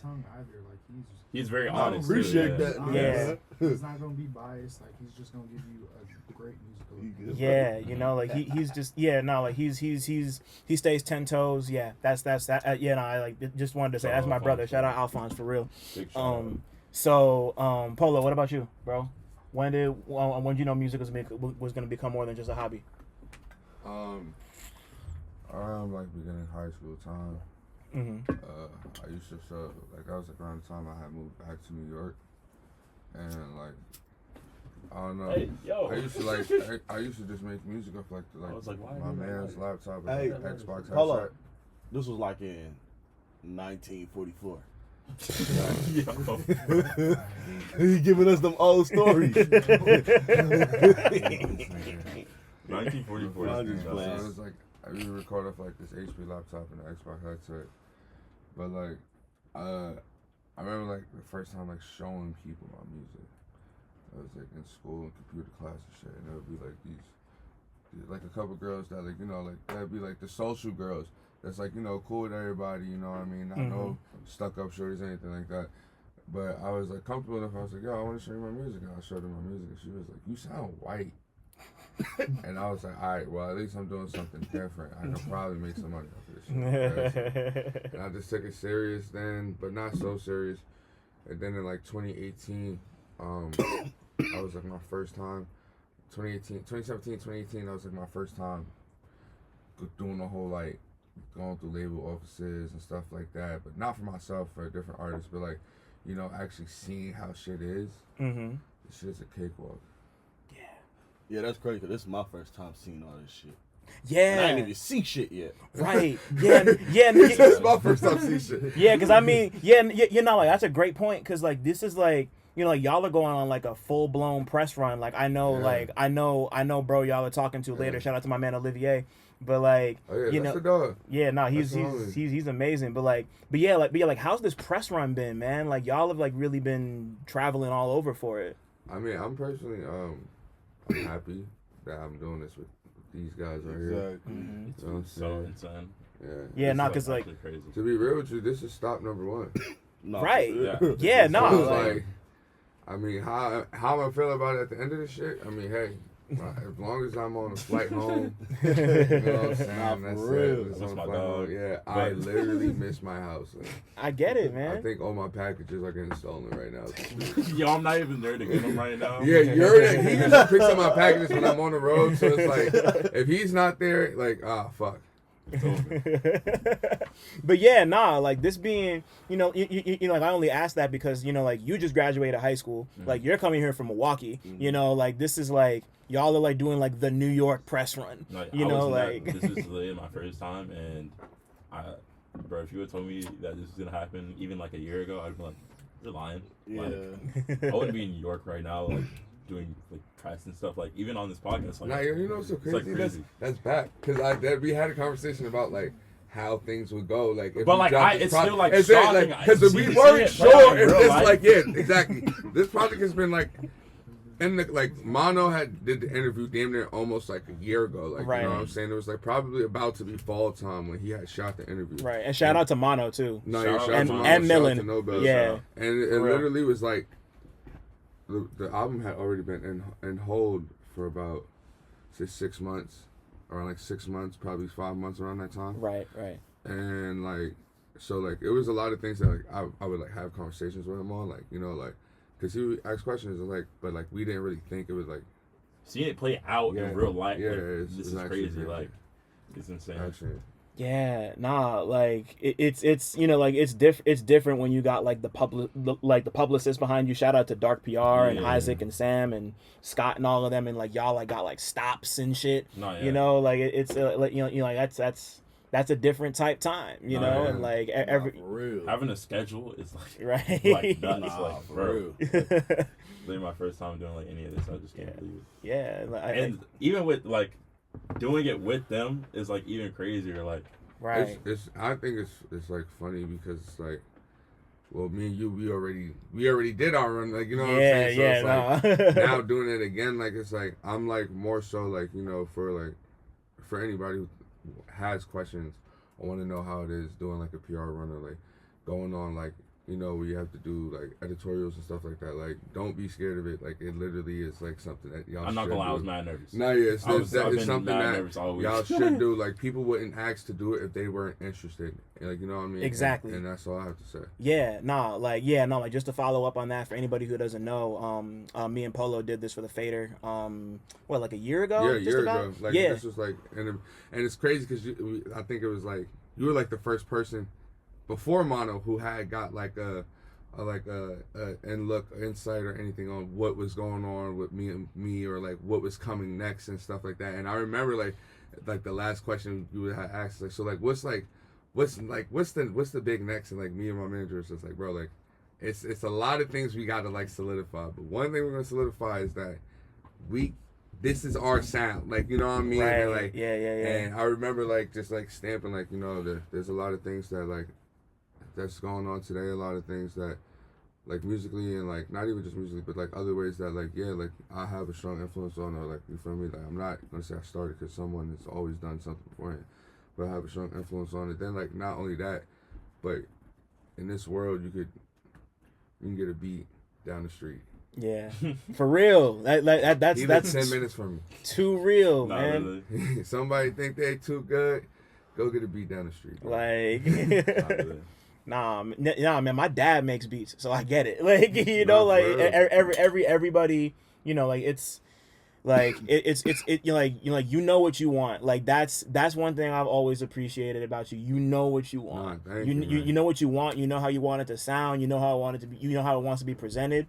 Like when we were at the smoke shop for the Fader, like at least 3 kids walked up to you and were like, "Yo, like your music, like put me like not like put me on and a that path, was like but like people that was I met like for the first time. Right, you know, like like, just like we're just doing this interview, and it's just like, man, people are just so in shock to actually be like able to see me, and it's like, you know, like I feel like one, that's a good thing always, but it's like I mean I want anybody who's listening to my music to just know that, you know, you don't gotta act timid about that shit. Like, right.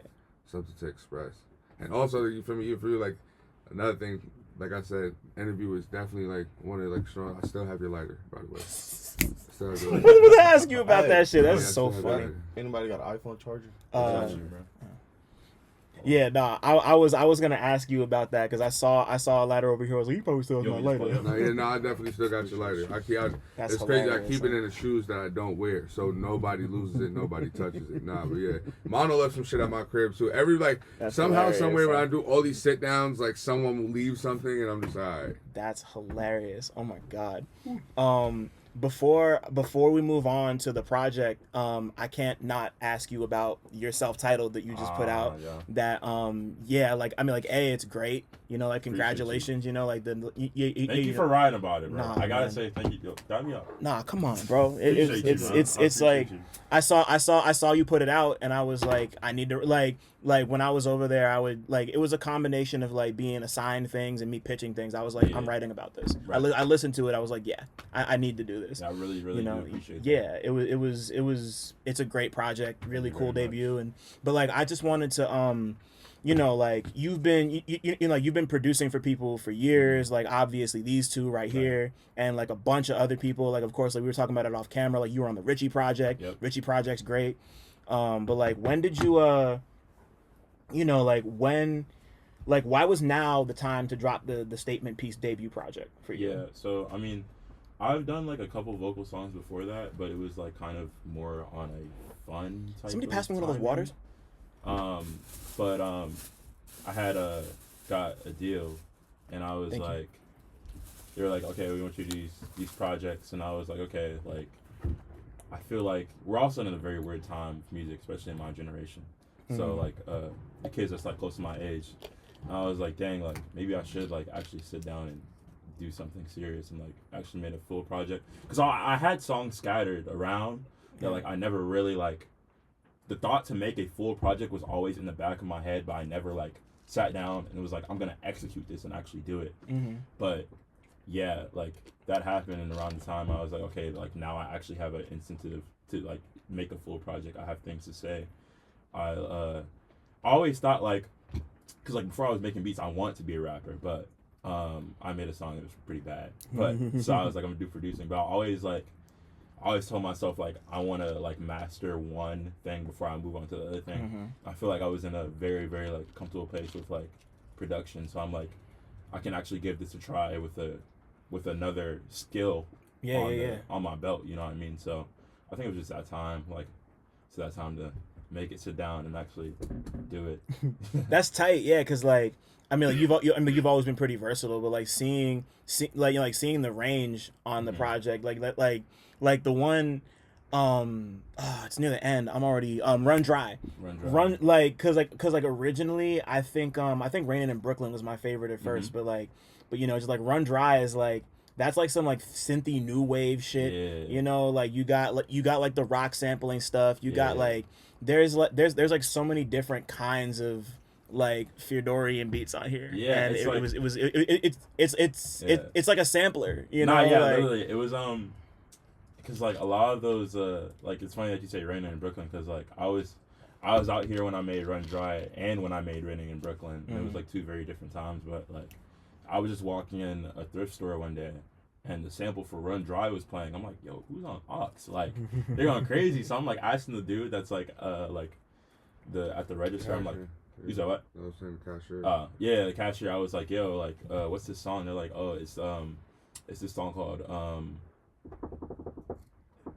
it's called Is It Dry? Yeah. The original song is It Dry by Project Pablo or Patrick Holland. Now, shout out Patrick. He cleared the sample. Shout out my dog. But yeah, I was like, well, this song is crazy. I had to fly home the next day. I made the beat in the airport. That's why I was like, in the song I was like, just got off the plane, got jet lag or whatever. Right. And I was like, dang, like this one is crazy. I was in the car with my homie Blake the Man. Shout out Blake the Man. Shout out. He had a show because he was on tour with Between Friends in Atlanta, and I was just like showing him very, very, very, very early versions of the album, and Run Dry was a song I had made, and he's like, yo, who'd you sample for this? I'm like, this dude named Project Pablo. He's like, yo, I know him. Like, I'll like show him the song. So it's just like, it's just crazy how things happen. Like, right. The project is very real. It's like very like, it's about real life experiences. Like, if I never would have walked into that thrift store, that song wouldn't have been made. Right. It's like I wouldn't have found the song. It's just like super like crazy like real life experiences on that. Right. Raining in Brooklyn, it was actually raining in Brooklyn. I was like stuck in house. You remember when it was like flooding? Yeah.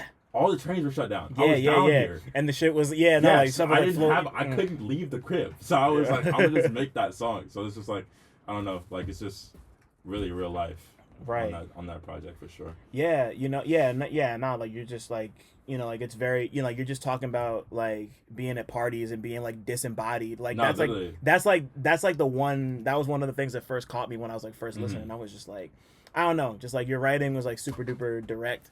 Right. And like it just blended well with the beats and it sounded great. Thank you very much. Yeah, it was I like the themes of like being at a party and being like, cause like when I was younger I was very outgoing, but I became like more like introverted in a way. So like I'd be at parties and I'll literally like be like dissociating at like points because it's just like I don't know. It's like sometimes I'll just be feeling like that. But like, Nah, chill. No, he's different. I don't know. I just he's different. Sometimes I be feeling weird in like social places, but I don't know. I tried to use that album as a diary because like, it was a lot of things I wasn't really able to say. Right. So I just used that as like diary therapy, really. That's a pretty bold thing to do for like your first like proper project. Yeah. So I was just I was just kind of blown by that. That's another reason why I just named it like after me because like this is me, like this is who I am, this is what I deal with, this is things I experience every day. Easy. Yeah. So this I know A Dog's Chance has been. Oh, also I didn't say it before. A Dog's Chance out right now. Go listen. Please run it up. But like please, this, bro. Please, yo. But this shit's been done. Y'all said it's been done for like a good minute. So I mean, like once again, like Lee and Dorian, like y'all already had a relationship. You'd made several songs, but like when did the three of y'all first come together and decide like it's time to make a project together? Y'all can say that. Y'all be saying I'm lying. I personally knew Dorian for like shit. How long? Like 2018. Yeah, they knew each other. We know each other since like 2018. So long, I guess. Right. I was a fan. I was a massive fan. So like I've always been tipped with him, and like during the time of my transition point of becoming an independent artist, like he was one of the first artists, one of the first people I hit up for like beats. Yeah. We had like made like one song. It was literally one. We song. made one song, but I knew like it was in the direction of where it needed to go. So around the time like when I moved to Atlanta and shit, we started locking in, and he was like doing songs for like AyooLii and like like other kids inside like this like at this time like what I mean, that's in this way, like in the same sound lane. Yeah. And fucking this old big back over here, man, he had fucking took the skate park beat first. Somehow, some way. The way I did it though is because Dorian had sent me that beat, I wasn't going to use it Right. until Renzo came. And I thought, opportunity. He came with, He said, "Oh, he it said, was like 3, 4, 5 white boys in my apartment, bro. I never seen these kids. They came to give Miles a feature for $50. I said, Miles, give these niggas their money back, nigga. yo, I said, fuck what y'all was finna do. Get on this beat. We did all that shit in one night. Yeah. I made the skate park beat as a joke too. Wow. I have a friend named Envy, What? and I like he had dropped the album, and there's a song called Crash and Burn on it, and I was like, you know what? I told him, I was like, yo, bro, I'm gonna make this a Milwaukee beat for fun, and I'm just gonna send it. I'm gonna send it off. I'm gonna see what happens. And then Right. skate park came, and I was like, whoa. Like, nah, but it's so crazy though, cause like he sends. I'm in LA. I'm filming Allendale Drive. Yeah. So like it's like the last day, like probably like the last like couple hours of the B&B before I hop on the plane. Like so the whole entire weekend I'm like going through the pack of beats, and I'm like, yo, this shit's so hard. And then I'm like, hold on really quick. Cause at the time I'm like, all right, he's working with AyooLii. Like I'm already fond of who AyooLii is, everything. I'm like, Right. he's working with AyooLii. So I go to AyooLii's page. There's nothing with that beat on it. I kid you not. It's like the night before, Lee did nothing with that beat. That beat was not touched. I didn't no even nothing. think he was gonna use it. Yo, I'm trying to tell you, this is how close this shit was. I was so tired the night before, I couldn't rap it on. We was shooting Allendale Drive from 6:30 a.m. Woke up at 5 a.m. 6:30 a.m. shooting from the morning up to sundown. Like so, I was too beat. And then I was like, I'll just do the beat in the morning. But on the way back from Allendale Drive, I'm playing like I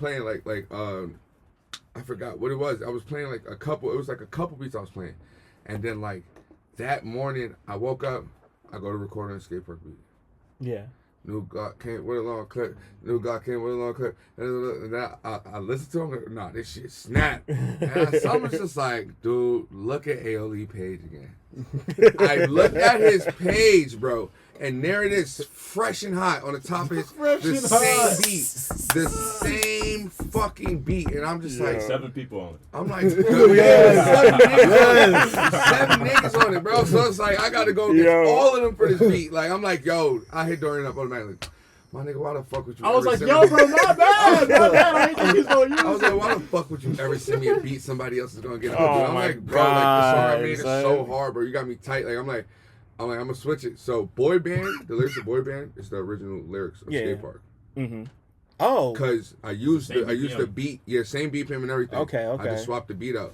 So I was like, I'm not gonna use the beat because I know these niggas use the beat. And I told Dorian, I was like, yo, I'm gonna send you boy band, but put me in contact with AyooLii. I need that beat. Like I need permission to get on that beat. I need full guarantee to get on that beat. This nigga over here tried to charge me for a feature. This was Listen, on my behalf, Yeah. I was fucked up and I didn't come out and charge him. It was like I was talking to You were like, who's that? I was talking to Dorian. Yeah. He said Polo wanted to work with me, right? And I was like, who's that? yo, now the screenshot. I got a screenshot. We got a screenshot of the message. I'm like, who's that? You know what's crazy? No, wait, find that screenshot because I also have finna the find screenshot. We pulling up receipts on you, bro. Oh, that's funny as hell. Damn. This is the one time I wish we were filming this shit. That's so funny. I had the receipts of when I hit you up and I was like, bro, you got me tight as fuck. I literally was just looking at it the other day. Really? I was like, this is hilarious. And I remember saying like, bro, why'd you send this beat to them niggas, bro? Like, what the fuck, my nigga? Bro, like, I ain't I was know. so mad. I Who was is like, it? how did you feel like they deserve this beat? I was so tight. I was like, dog, come on. But then it was crazy though, right? Because I was pissed. PG could probably tell you though, I was, bro, like this. I became a full fan of everything that was going on. I bumped Skate Park. I probably gave that song the first 500 plays. That's serious, like no bullshit. I played that song back to back to back to back to back to back to back to back. Then like once we finally got everything situated, like I was like, all right, bet, cool. You found it? I was like, all right, bet, cool. Like I was like, yeah, let's do a song together.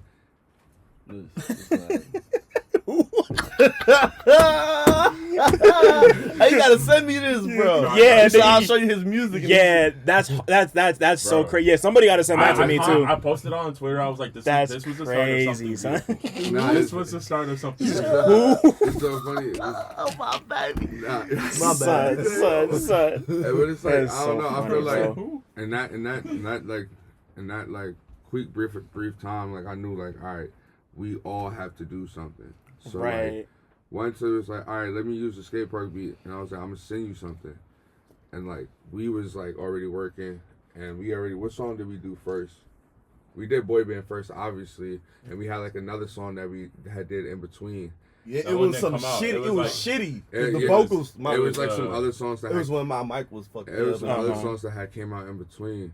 But like during that time, It was like Hut 1, Hut 2. I was that one. during that time I was listening to. I went through like a really bad depression, and I was like, I gotta find the best shit to sample. Like literally going pen. Like I did not talk to my girl for like 2 days, 3 days. Like literally, like, I'm dead serious. I was like, no, I have to be the best at the best though. Like no, I can't be played with. I have to find everything. Like, and within that time period, I found the sample to Allendale Drive. I found Ricky Eats Acid. I found what was the other one we did? Montauk. It was a lot of all the samples basically that like was like brand new and fresh to me on this project. I found within that time, and I was like, "Yo, let's see if you want to sample this shit." And Mr. Dorian, Which one we talking about? Ricky Eats Acid. Okay, so here's the thing. Let me explain. So boom. Please. I'm at my desk. Bro. Polo calls me one night. He's like, yo, you need to sample this. I didn't really see the vision at first. But I was like, all right. Mind you, I didn't talk to my girl for 2 days. I'm in my room locked Right. in, listening to samples. on I your- think I got the best one. on your Goku yes, shit. like, like- I was like, I got one. No, I was like, I don't really see the vision, but you know, I'll do it, right? So I'm getting to working on the beat. Okay, so everything's on beat. yeah. Obviously, the sample is a guitar. So like when you're playing, they're not making the song to be specifically on beat, if that makes sense. So it's not like it's not meant to necessarily loop and get sampled. Right. So everything is on beat. I'm chopping the sample up and I'm using the metronome. Everything's on beat except the end where it's like that part was super off beat. Everything else was on beat. So I'm doing surgery on the sample for like 30 minutes. I'm trying to get it to loop properly so it's not like ugly. So the clean isn't like ugly. I mean the loop isn't like ugly. And I'm like, Polo, at one point I was like, Polo, I can't do it. He was like, he worked me. He worked me. He tried to drop call. He tried to drop I call. was like, I'm I'm gonna do it tomorrow, He bro. tried to explain everything to me. I was like, bro, we're not getting off this phone until the beat is done. How long had it taken you before he told you that to like try and make it a thing? It was like how long was I working on the beat? Yeah, how long you working on the beat? It had to be like 30 minutes. No, it was Maybe more than like 30 minutes. Yeah, it was closer like, to like 45 minutes. Yeah. Got you. Okay. So I'm like, because I'm really doing real surgery. Like usually, like when I'm chopping samples, it does not take that long. Right. But like, I'm really like confused because like everything's on beat except the last part where it changes, and I'm like, yo, the loop sounds so ugly because like the loop really wasn't ugly. I kept asking Polo, I'm like, am I tripping or Nah, does it's it sound so crazy. It's so crazy because it was ugly for a long period of time, and then like he did some shit where it was like he cut. So pretty much it goes out towards the end, but there's a piece of it like a millisecond to 3 milliseconds that's cut out and moved back, so it actually loops on point. Yeah. Yeah, it's like where he cut it, dropped the vocal at some point, and then like so it now loops on point. I was doing real surgery. But it was like he had to like Nah, for real. he had to like double layer it and make sure everything's completely lined up. So it was just like it was a lot. But I say like altogether that beat probably took like an hour and 30 minutes to make. No, it usually never takes. And that was only because he was trying to like not make the beat, and I don't. I was. Bro was bucking I so was already- hard. Nah, that's I a was Maj bucking GB so hard. an hour. I was already, Man. I was already Maj going. GB. I was already going mental I about knew. needing a hit. Yeah. Wow. I really almost gave up on that beat. I'm not gonna lie. That Wow. song almost didn't come. So I was just like, bro, I've been doing my best. I literally felt like I was like a doctor, like doing surgery, bro. Wow. I'm cutting it. It's not sounding right because even if the loop sounds a little bit off to me, I'll be like, oh, trash. So I'm asking Paul. I'm like, yo, am I tweaking? And it's like, but nah, yeah, it was super far after it was done. The- You said what? That song was like the song that made it Yeah, I think it made it very serious after that. Right. Like, Hold on, Skate park we're talking about, right? because we made one song before that. No. I'm trying to tell you, there was like, there's like 2 songs in between. Oh, I know. What's up? Brave Little Abacus one, because the Brave Little Abacus one came 1st. Your Arms Is My Cocoon came first, and then it was Ricky Eats Acid. That's Oh, you're talking about- I'm not okay. tweaking. I thought you meant songs with Shaw. Yeah, because I don't know the first 2. Nah, He said, nah, Dead but- Raccoon. But it's crazy though, because I was like, all right, at the time, I'm telling my manager, like, I need to like, you feel me, fuck with these kids, and he's like, bro, try to do something with them. And I'm like, all right, bet. He's like, just like try to just make something with them, you know what I'm saying? Like, so then like we finally get Ricky Eats Acid done, and like when we finally record it, I'm like, all right, this is the song we're gonna send to Lee. And I sent it to Lee. Ducked me for 2 days. I did? Yeah, you You did. be trying to make me seem shiesty. They're not. You're not shakes, bro. It's like all of us before this music shit is so hard to like get to sit down, like you know what I'm saying? Like, Yeah. So like I had contacted like the 2 people that I knew that would like see Lee or run into Lee or whatever the fuck. Lee got locked up, so I had to wait for him to come home. When he came home though, like he dad called niggas, like we got on a group FaceTime, you feel me? Yep. And we was like, yo, I got the song for you, just do it. He was like, all right, bet. And he got it done. So when he got it done, I was just like, yeah, this is, we're out of here. Man, like, okay, so like now that we're doing like track by track story time, there's 2 others I want to know about personally because like they're like my 2 favorite songs on the project. First one is Tony Snell, and I'm gonna tell you why. You say you like it? I like that song a ton, bro. Honestly, Fuck, I tell you. like Yeah. so let me tell you. I mean, first off, you were going crazy on it. Second off, Anamanaguchi sample, Scott Pilgrim soundtrack. There we go. Scott Let me Pilgrim tell you shit. why. You know, That shit- that's come on, bro. Come on, that's Let me my tell you why. shit, son. So I'm I had an Xbox 360, right? Yeah. And they have in the shop item, it's like, here's some demo games. Mm-hmm. It's not the full thing, but we'll let you get a little snippet of the game, right? Yeah. So I'm trying to find games for it. And the Scott Pilgrim versus the World game pops up. I got that shit on my Switch in my backpack It's right so now. fire. That It's shit- so that shit is fire, right? crazy. It's so fire. Yeah. So like, I get the game, I'm playing it, and the first level has the song "Another Winter," and that's the farthest I could go. Mm-hmm. It's one level, Wow. and I can't get any other level. So the song, this is the only song I would hear. That's why the beat name was Another Winter. Yeah, that's why the song on the soundtrack is actually called "Another Winter." Yeah. Hard as hell, but it's just another winter. Yeah, exactly. It's a reference to the actual song. So I was like, a lot of my beats are like built off, whether it be like nostalgia I feel like other people would get, or it's nostalgia from like just me personally. Yeah. So that's why I made that beat. And I be That, loving them. He's sending me best beats. it was like I was like, yeah, like this really like reminds me of my childhood, bro. Because I literally I couldn't hear any other song on the game because you couldn't get past the I level. couldn't get past the first level. That's a loser. So that's why I sampled that. So like when we like dropped it and we like put out the music video, it was like super crazy to see them like retweet it. Cause I was like, bro, y'all don't even know the half, bro. Like y'all don't even know the half.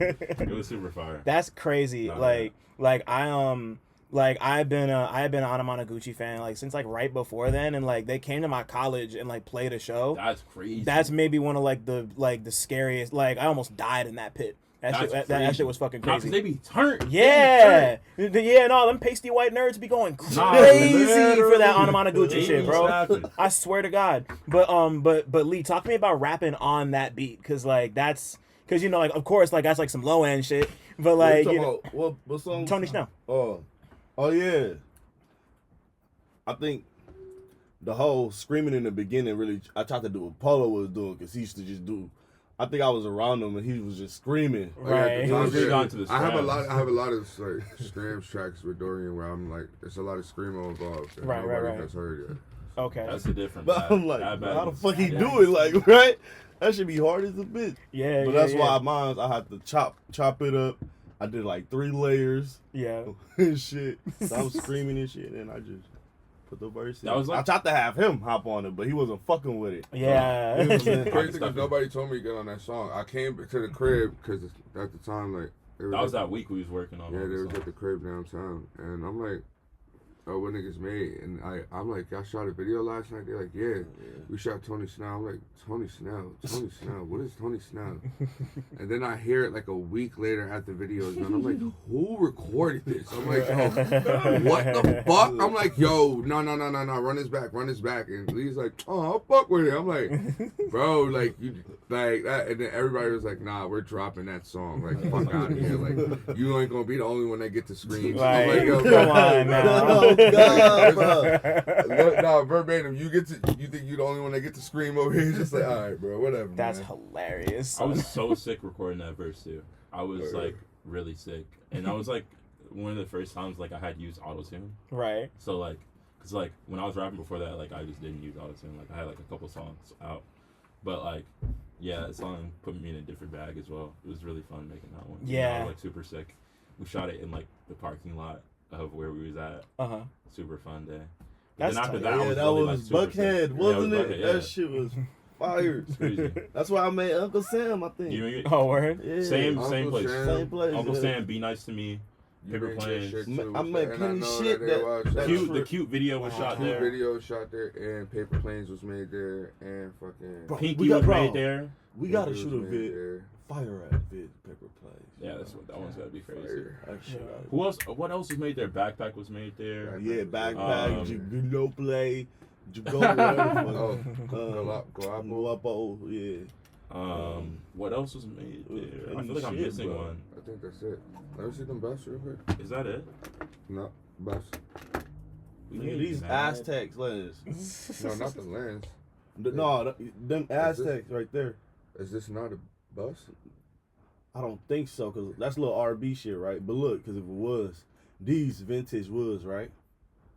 But these cost more than that. That's just like $1,000. Just like $3,400. They're having the What's glasses that? off right now. Y'all Yeah, can't see that- it. But like, That some one other right there, shit. I don't think, cause you know, There's I some think, other shit. I ain't trying to really say that too much. I just And we think on it's air, you trying know, to- and we on air, and we on air, bro. It's like, but it's real though. I went to towers and shit. I said, check it out. They said that shit legit.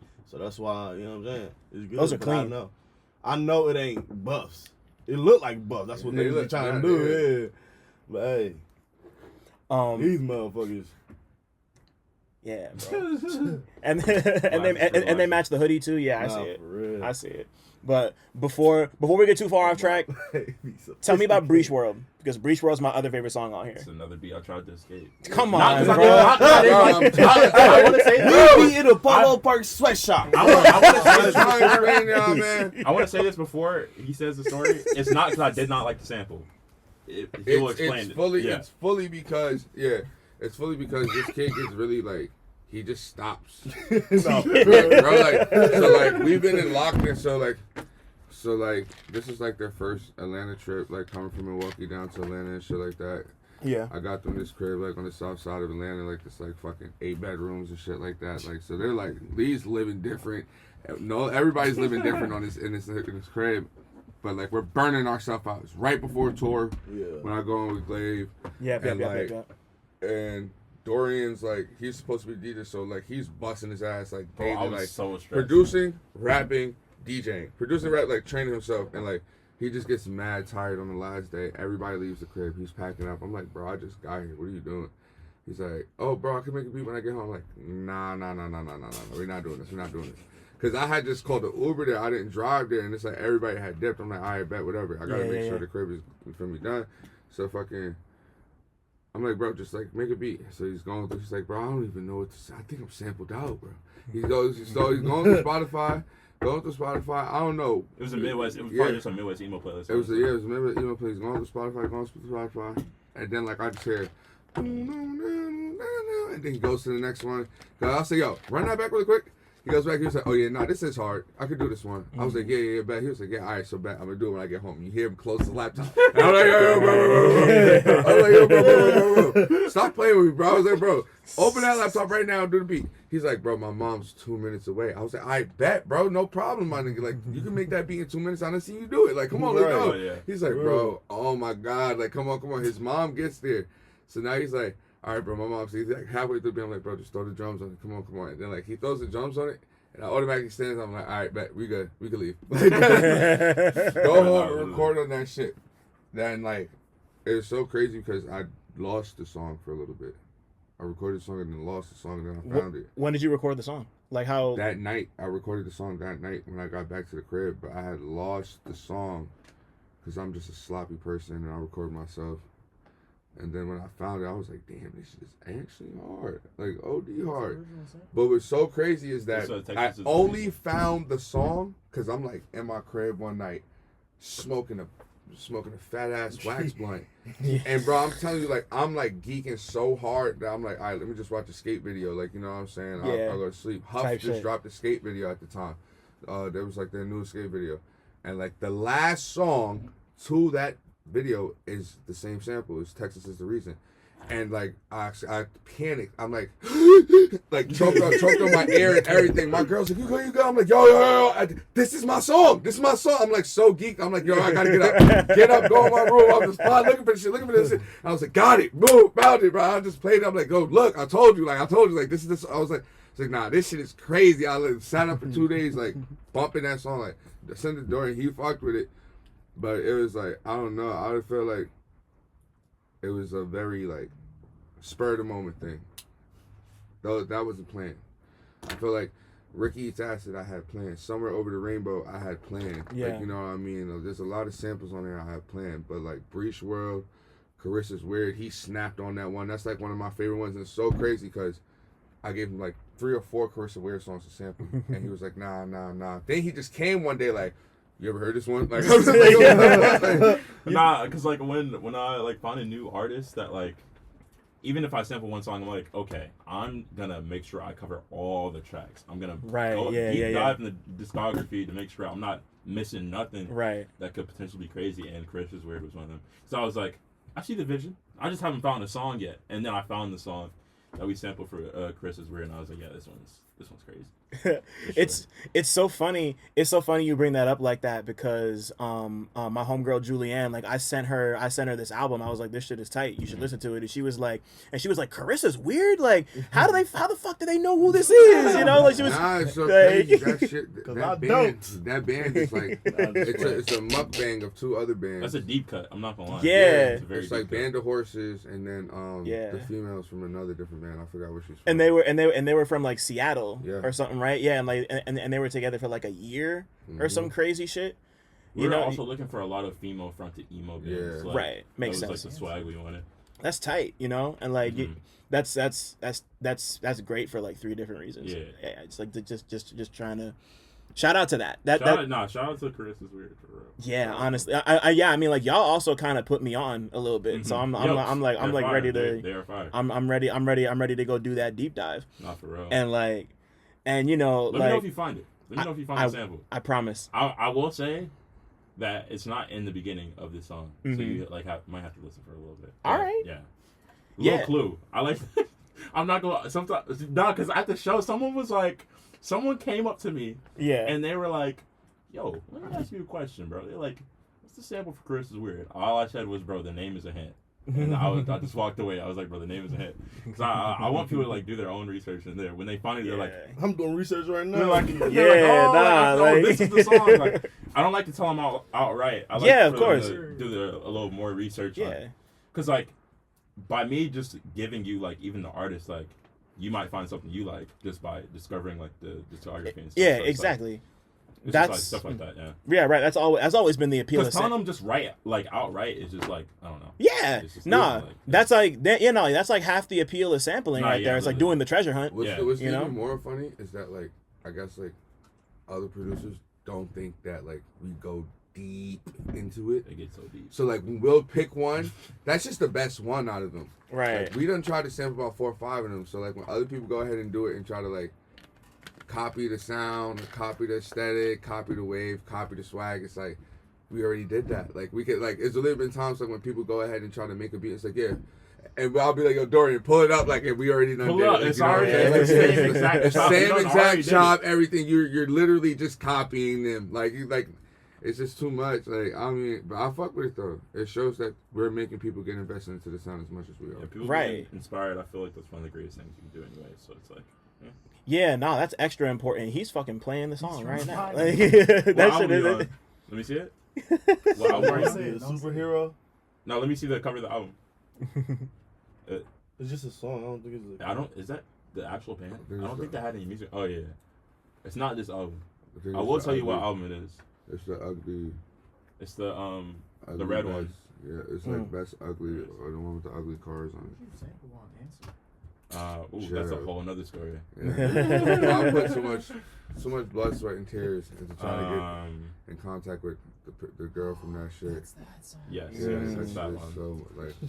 It's, That's another sample that I dead ass locked myself in my room, didn't talk to my girl for like 10 days. Literally disrupted him through school, sleep, everything. Like I literally it got to a point on like the 7th day I just called him and said, bro, this ain't fair, bro. I was like, I'm going through this. Like, yo, like literally was I'm having a hard time with it 'cause I'm like, all I need to do is find her, bro. I'm like feel like I know this person. Like I'm like going through like you know, like how like there'll be blurbs about certain bands and shit. I'm like finding real names and finding Facebooks and finding dead Tumblr accounts, dead Twitter accounts. Dead, like it's just like what was too much. Like I could never drop the name of that. Damn. You know, like there you go. Yeah. That's crazy. That's crazy. Lee, that's Yeah. crazy. I gave him the album. I was like, look. Yeah, look see for it. that might have. Yeah, nah, we're keeping that in. Fuck it. That's crazy. But but you know, like another thing I love about this project is that like once again, you know, like a lot of variety. Like we were talking about with your shit before, but like you know, like I feel like it's something different. I mean, like you're in your comfort zone because like this is all stuff you've done before. Yeah. You know, you're kind of you're just kind of doing your thing. Like you know, Polo. I don't know that I've ever heard you go in over low end before. Like not like this, you know. So like there's that, and then like you've done rock sample stuff before, but like I did? No, before I met them. Wait, I probably did and didn't know. So but with them, it's like I know the so people. Like, I'll explain it. So like, Lee got two homies that like produce that like are really like really like into like all of my music. Yeah. And so like I said, like if someone can't get the sound to somebody, they're gonna be like, oh, I mean, hey, you should try to do this. So like, it's been a couple songs that like what's the one that you did with fuck. This kid makes 20 songs a day. I forgot what it is, but it's like one of the ones that's produced by people. Whoa. No, Yeah, At that time, fuck? I'm the only What song person. is that called? I forgot. That's TT Cunningham. Yeah. What's the name Hand of in that hand. song? Hand in hand. Yeah. And it's like, you feel me? Like at that, it's like at that time, like I'm the only person with a Gaga sample. Then boom, Right. Lee's able to do a Gaga sample. So it's Right. like it's literally like it's so funny because it's like I just see it as like, bro, like it's just we're both like you said. I've never done low end at all whatsoever until this project, and then we have. Like, you feel me, the same thing, but I feel like when we sat down, these are all the things that we wagered out. Right. And, like, the one thing I did put in comparison is, like, the one thing that is comparison to us is that we all have some type of background of a farm or something like that. Like, when we first started, like, doing this project, it was like we all have some type of background of a farm, because at the time I spent a little bit of time out of staying in Connecticut. Right. Lee's from Atlanta, Lee's from Milwaukee. So Yep. it was like I was trying to find like what's the one things that would compare us, and it's like, all right, even at that, like, do we know like the same like type of jingle songs and like, you know, corny like little 2000 bops and stuff like that. And it's like, that's like was things that was like catching. All right, we do. So it's like, all right, this is definitely gonna work.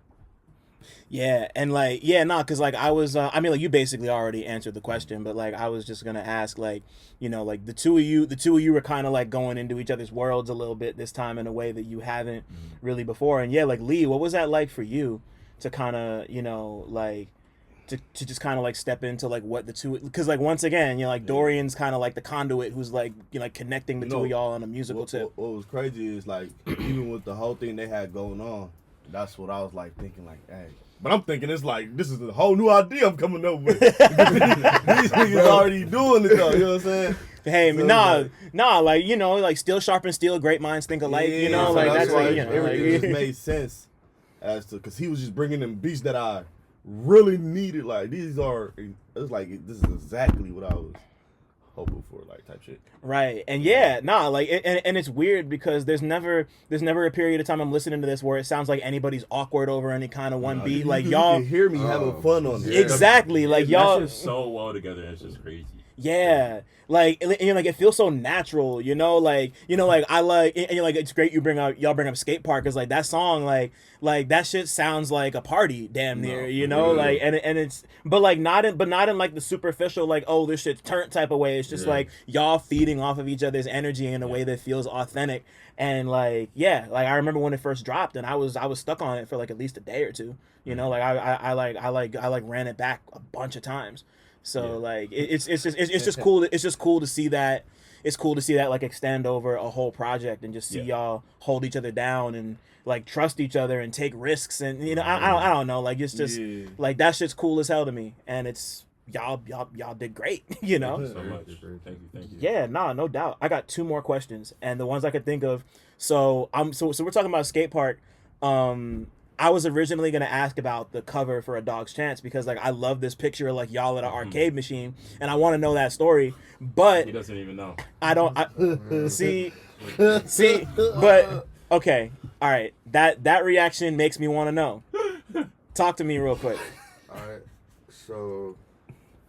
right, so like at the time, like I say, where's like I'm like thinking of like what's comparisons of like background, sceneries, aesthetics that we have, you know, like things that wouldn't be too far off if like you look at us, and that would be like, all right, that's still on point because this project sounds a certain type of way. You're looking at the viewpoint of us from a certain type of way too, and so we go rent this big ass crib out in Connecticut, and fucking it has like the big lake in the backyard, like really really depressing, like on some like Midwest shit. We're really in the middle of nowhere. Really in the middle of nowhere, like no bullshit. Cabin. Soon as we get out there, we was in New York for like 2 days and drove out to CT.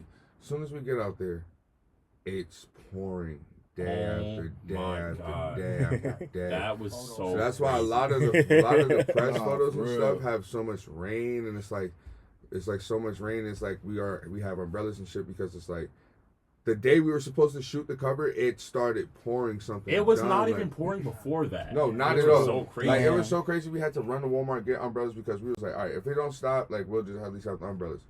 And it just didn't stop. All our clothes got soaking wet. All our shoes got soaking wet. So like, we're like 10 minutes away from like Mohegan Sun and Foxwoods. Oh, so y'all? Oh, okay. I know exactly where y'all were. That's crazy. We're like 10 minutes away from Mohegan Sun and Foxwoods, and you're in Jersey, basically. Nah, I'm in Connecticut. Oh, I'm playing. I'm all the way there, like Massachusetts, and I'm talking and telling you this, like, yo, like we should go like to the casino, like that's the only thing that's over here, like blah da da da da. Like I was like, I'm gonna just ask G, like when I talk to G, he was like, hey nigga, we need a cover. He was like, I can't. If you leave there, just know you must leave there with a cover. Like, so figure it out. I was just like, all right, bet. I was just gonna run it then.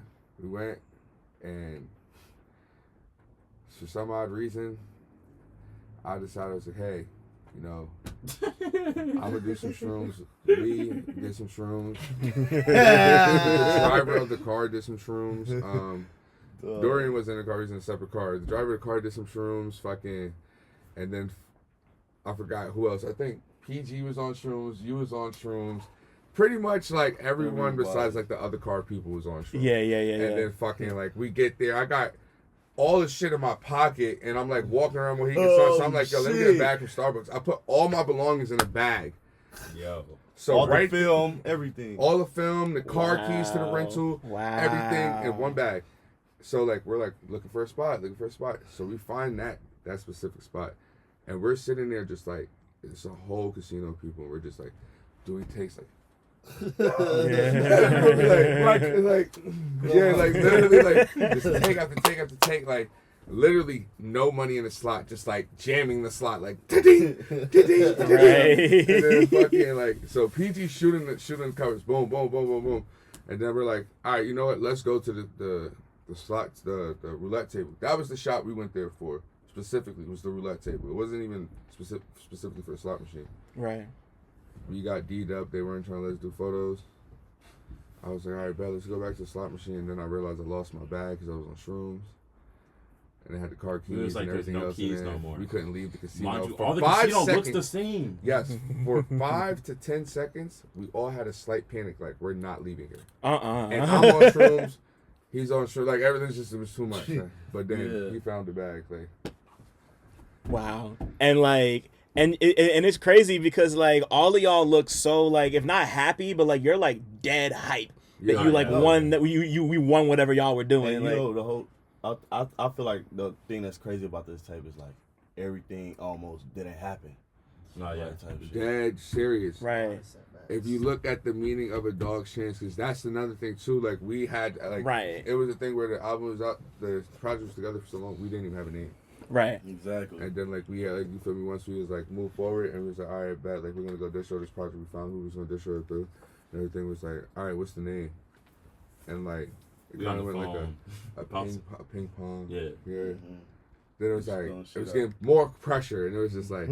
All right, let's get on a call. We got on a call, and it's like, all right, how did everybody feel? Like, you know, from the first time we talked and met to now, like, it's like richer. Like everybody, I ain't broke no more. Like, I was just like, okay, well that's good. I was like, so like, what's like, what was your chance? Like, you feel me? How you was feeling before? And it's kind of like, Dorian said, you feel me? He was at before. Lee said where he was at before, and then I said where I was at before. Basically, like. We're all kind of stuck. Yeah, we were all kind of stuck, and we needed something to like that was going to like make this shit pivot. Like, and even me as an artist that's been out here for so long, you know what I'm saying? Like, I separated myself from something that was like kind of like stamped on my skin. Like, you know what I'm saying? So I kind of was like losing faith of like, all right, am I ever going to be seen in a different light as an independent artist? Like, you know what I'm saying? So it's like. Even then, like, it was like we all needed like a chance. Like, we all literally needed a chance. Yeah. And I was like, all right, bet. So let's look up. What was the like main word we was looking up? It was like we got to look up words that mean like almost not happening. Something. We had a long list of words, and we basically go through like synonyms. Yeah. Like different synonyms of it. Yeah. It was like, yo, we were like, all right, so how do you feel? It was like, I feel like it was like chance, or I feel like we did it, or it's like this. So then we like go through the list, and then like two to three times I seen a dog's chance, and it was like, why the fan? I was like, we said we're going through it. It was like a dog's chance. What else was it? I'm trying. You gotta find it. You have that. It's the conversation me, you, and Dorian. And we're going through like a bunch of different names, and then like we're just like a dog's chance. And I was like, let me look up what this shit means. And then I read it off, and we're just like, facts. That's it. Like, fucking facts. Tight. Yo, yeah, cause like I mean, like, you know, like a dog's chance. It's like it's you know, it's like the same thing as like a snowflake's chance of hell type shit. You know, I never even heard, bro. These are all new sayings to me. Like I guess when it fits your time in life. Yeah, you'll hear these things. Yeah, you know, like just like it's just all about like, you know, like either being on the ropes or just like being like you know, like underestimated. People like oh yeah, you don't think you could do this, and then you just come out and it's like that's it. Like, this is somebody, you know, who like always wanted to be a rapper but got pushed in the light of being a producer no matter how hard he tried. Right. You know what I'm saying? Oh, right here. Lee just came from the trenches. Let me see it. Oh yeah, see there it is. Dog's chance, dauntless, some shit. Helter Skelter. Harem, scare 'em. I was like off the hip. Missing since Monday. Last summer was different. Hometown. Last summer was different. We're gonna run that one. We're gonna let you get that one off, bro. No bullshit. That was crazy. Yeah. Last summer that shit was different. Yeah. No, literally though. Yo, but like, you know, like it you know, like it fits because like all of y'all have been put in boxes. Like people might look at you and think like one thing about all three of y'all, and you know, like y'all really came and, you know, showed people like your range and like what you can do, and just like once again, like this shit is just fun. You know, like it's like a fun project. It doesn't take itself too seriously, but it's also like that can be such a crutch for people sometimes, where it's just like, oh, like it's just fun, where it's like, oh, like the shit's like just mid or whatever, but like, but like to get too high or too drunk at that point in the studio, right, like, No, yeah. but being like, y'all made fun music that's like good music that like sounds good and feels good. To just, you know, like it's like, you know, like I don't want to like. This is some shit I can imagine just like living with, and like every once in a while like coming back and be like, oh yeah, like I remember, like I'll remember where I was when I heard like I can imagine these songs soundtracking, like if not like key moments in my life, at least like stuff that I'll be able to recall, like, oh yeah, I heard this here, I heard that there, you know, like it's got that type of. I mean, like I also kind of feel like I understand where y'all are coming from, just like in terms of like references and like. I mean, and you're like, we're all black at the end of the day, so there's also that. But like, you know, like I exactly, you know, like, like come on, that's son. That's how it all really started for real. You ask G. Come on, man. Yeah, shout out. I had to make sure he was. Shout out, shout out to G. Shout out to G for everything, man. Like, I was surprised he didn't come. Honestly, we gotta get bothered, pissed off, aggravated before we sit here and give y'all the bullshit we give y'all sometimes. You know, man. And that's the guy that's always behind every decision we make, and I love him to death. He's like, like we had to reschedule this. We were gonna do this in Gowanus, and he was like, we gotta do it in Ridgewood. Nah, bro. Like, I had to give him the heads up about it. Like, I only been to Gowanus Pirate once. And I went in there, it was like 20 niggas deep. They all had ski masks on. Some was smoking through their ski masks. Right. And they was on bullshit until they seen this man walk through. So I was just like, you know what, I ain't finna do it. He got 2 Perriers on him, a babe hoodie with 2 hoodies. Like, I get it. I'm just saying, we ain't finna do that today. Nah, I feel it. But yeah, shout out to G. You know, like I had to like I would have had to like eat the fee to pay, because like it was too close to the time, and like he just sent me the bread, so like thank you, G. That was real classy. I appreciate that. But like, oh man, I feel like this shit could go on for like 2 more hours, but I don't want to keep y'all. But like last question, if all of y'all lives were movies, what would they be? See, it's crazy that I have to ask this question this way, because I've never had 3 people on this show before. So like, already a movie. See, you're the first person to say that. I appreciate you. Dorian the movie. That's hilarious. So it'll probably just be named Dorian. Like, honestly. That's and just like, you know, it's like autobiography, like biopic type shit. Yeah, crazy. I say, what you said a movie would explain my life? Or no, like if we had to make a movie, or if all 3 of us, like it's a movie that explains that we've seen in our lifetime. No, like it's like if your life was a like if a movie was made about you, what would it be about? If a movie was made about me, sadly, it would be made about not having a chance, literally not having like the same shit about this album. It's like it would literally be the story of somebody who is a humble being, always doubted, you know what I'm saying? They didn't believe in us. Yeah, they had to do a couple things to get by in life, you know what I mean? But that wasn't the actual goal on life. It was always to actually make music a thing.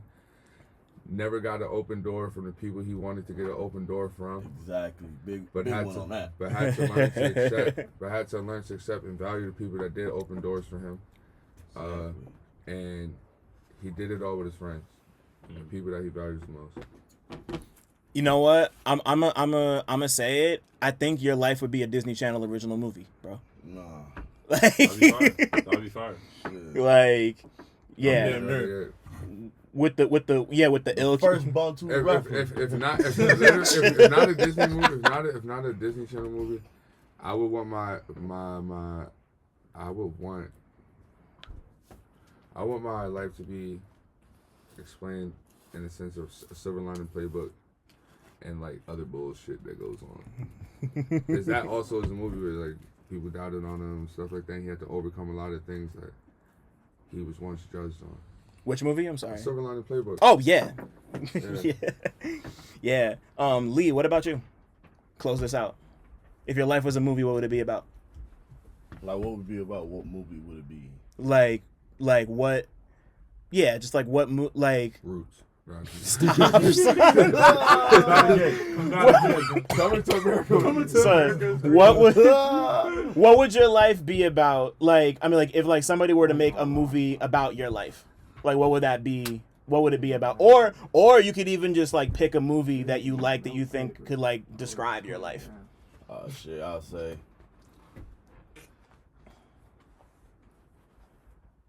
Basically, what Polo was saying, you know how I was out of in and all that shit. Yeah, like, yeah. I know that ain't what you wanted to hear, but really, he took the words right out of my mouth. You know what I'm saying? I think I need to make a better answer.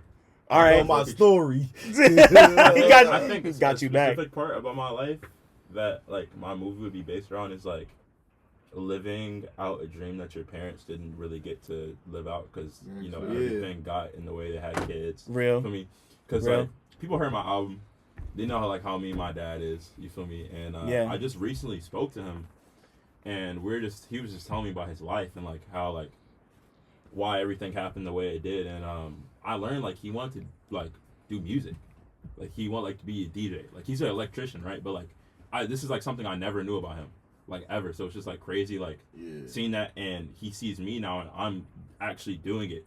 So it's just like crazy, like living out like some of your parents' dreams, and like because I don't know. I think that's what I've been making my movie about, honestly. That's a beautiful answer, and I relate 100%. Cause bro, my father's the reason I'm into music the way I am. I mean, like both my parents loved music, but like my dad he was a doo-wop singer. He was a roller skater, so like he like lived all like you know like he lived like a crazy life, and you know like there were things that he wanted to do that he didn't necessarily get to do, but like you know just kind of like. I wrote a book this year. I don't know if y'all heard, but I did not know that. Congrats, bro. Thank you. Like I wrote a book. I'm not at the point where we have physicals of the book yet, but I'm at the point where I'm about to be able to give my family and especially my father like a book that I wrote, like a physical, like bound page. You know, like I'm gonna cry. Like I can feel it happening. You know, like right now. So like it's just like. To be at that point where you're either doing something that you feel like your family didn't get the chance to do, or like being able to give back to your people, you know, like that's like show you that you're really doing it, like you're really doing it. It's like there's no better feeling on planet Earth, honestly, for anybody. But like, thank y'all for this, man. This shit was amazing. Like I knew this shit was gonna go up, and like this shit went up.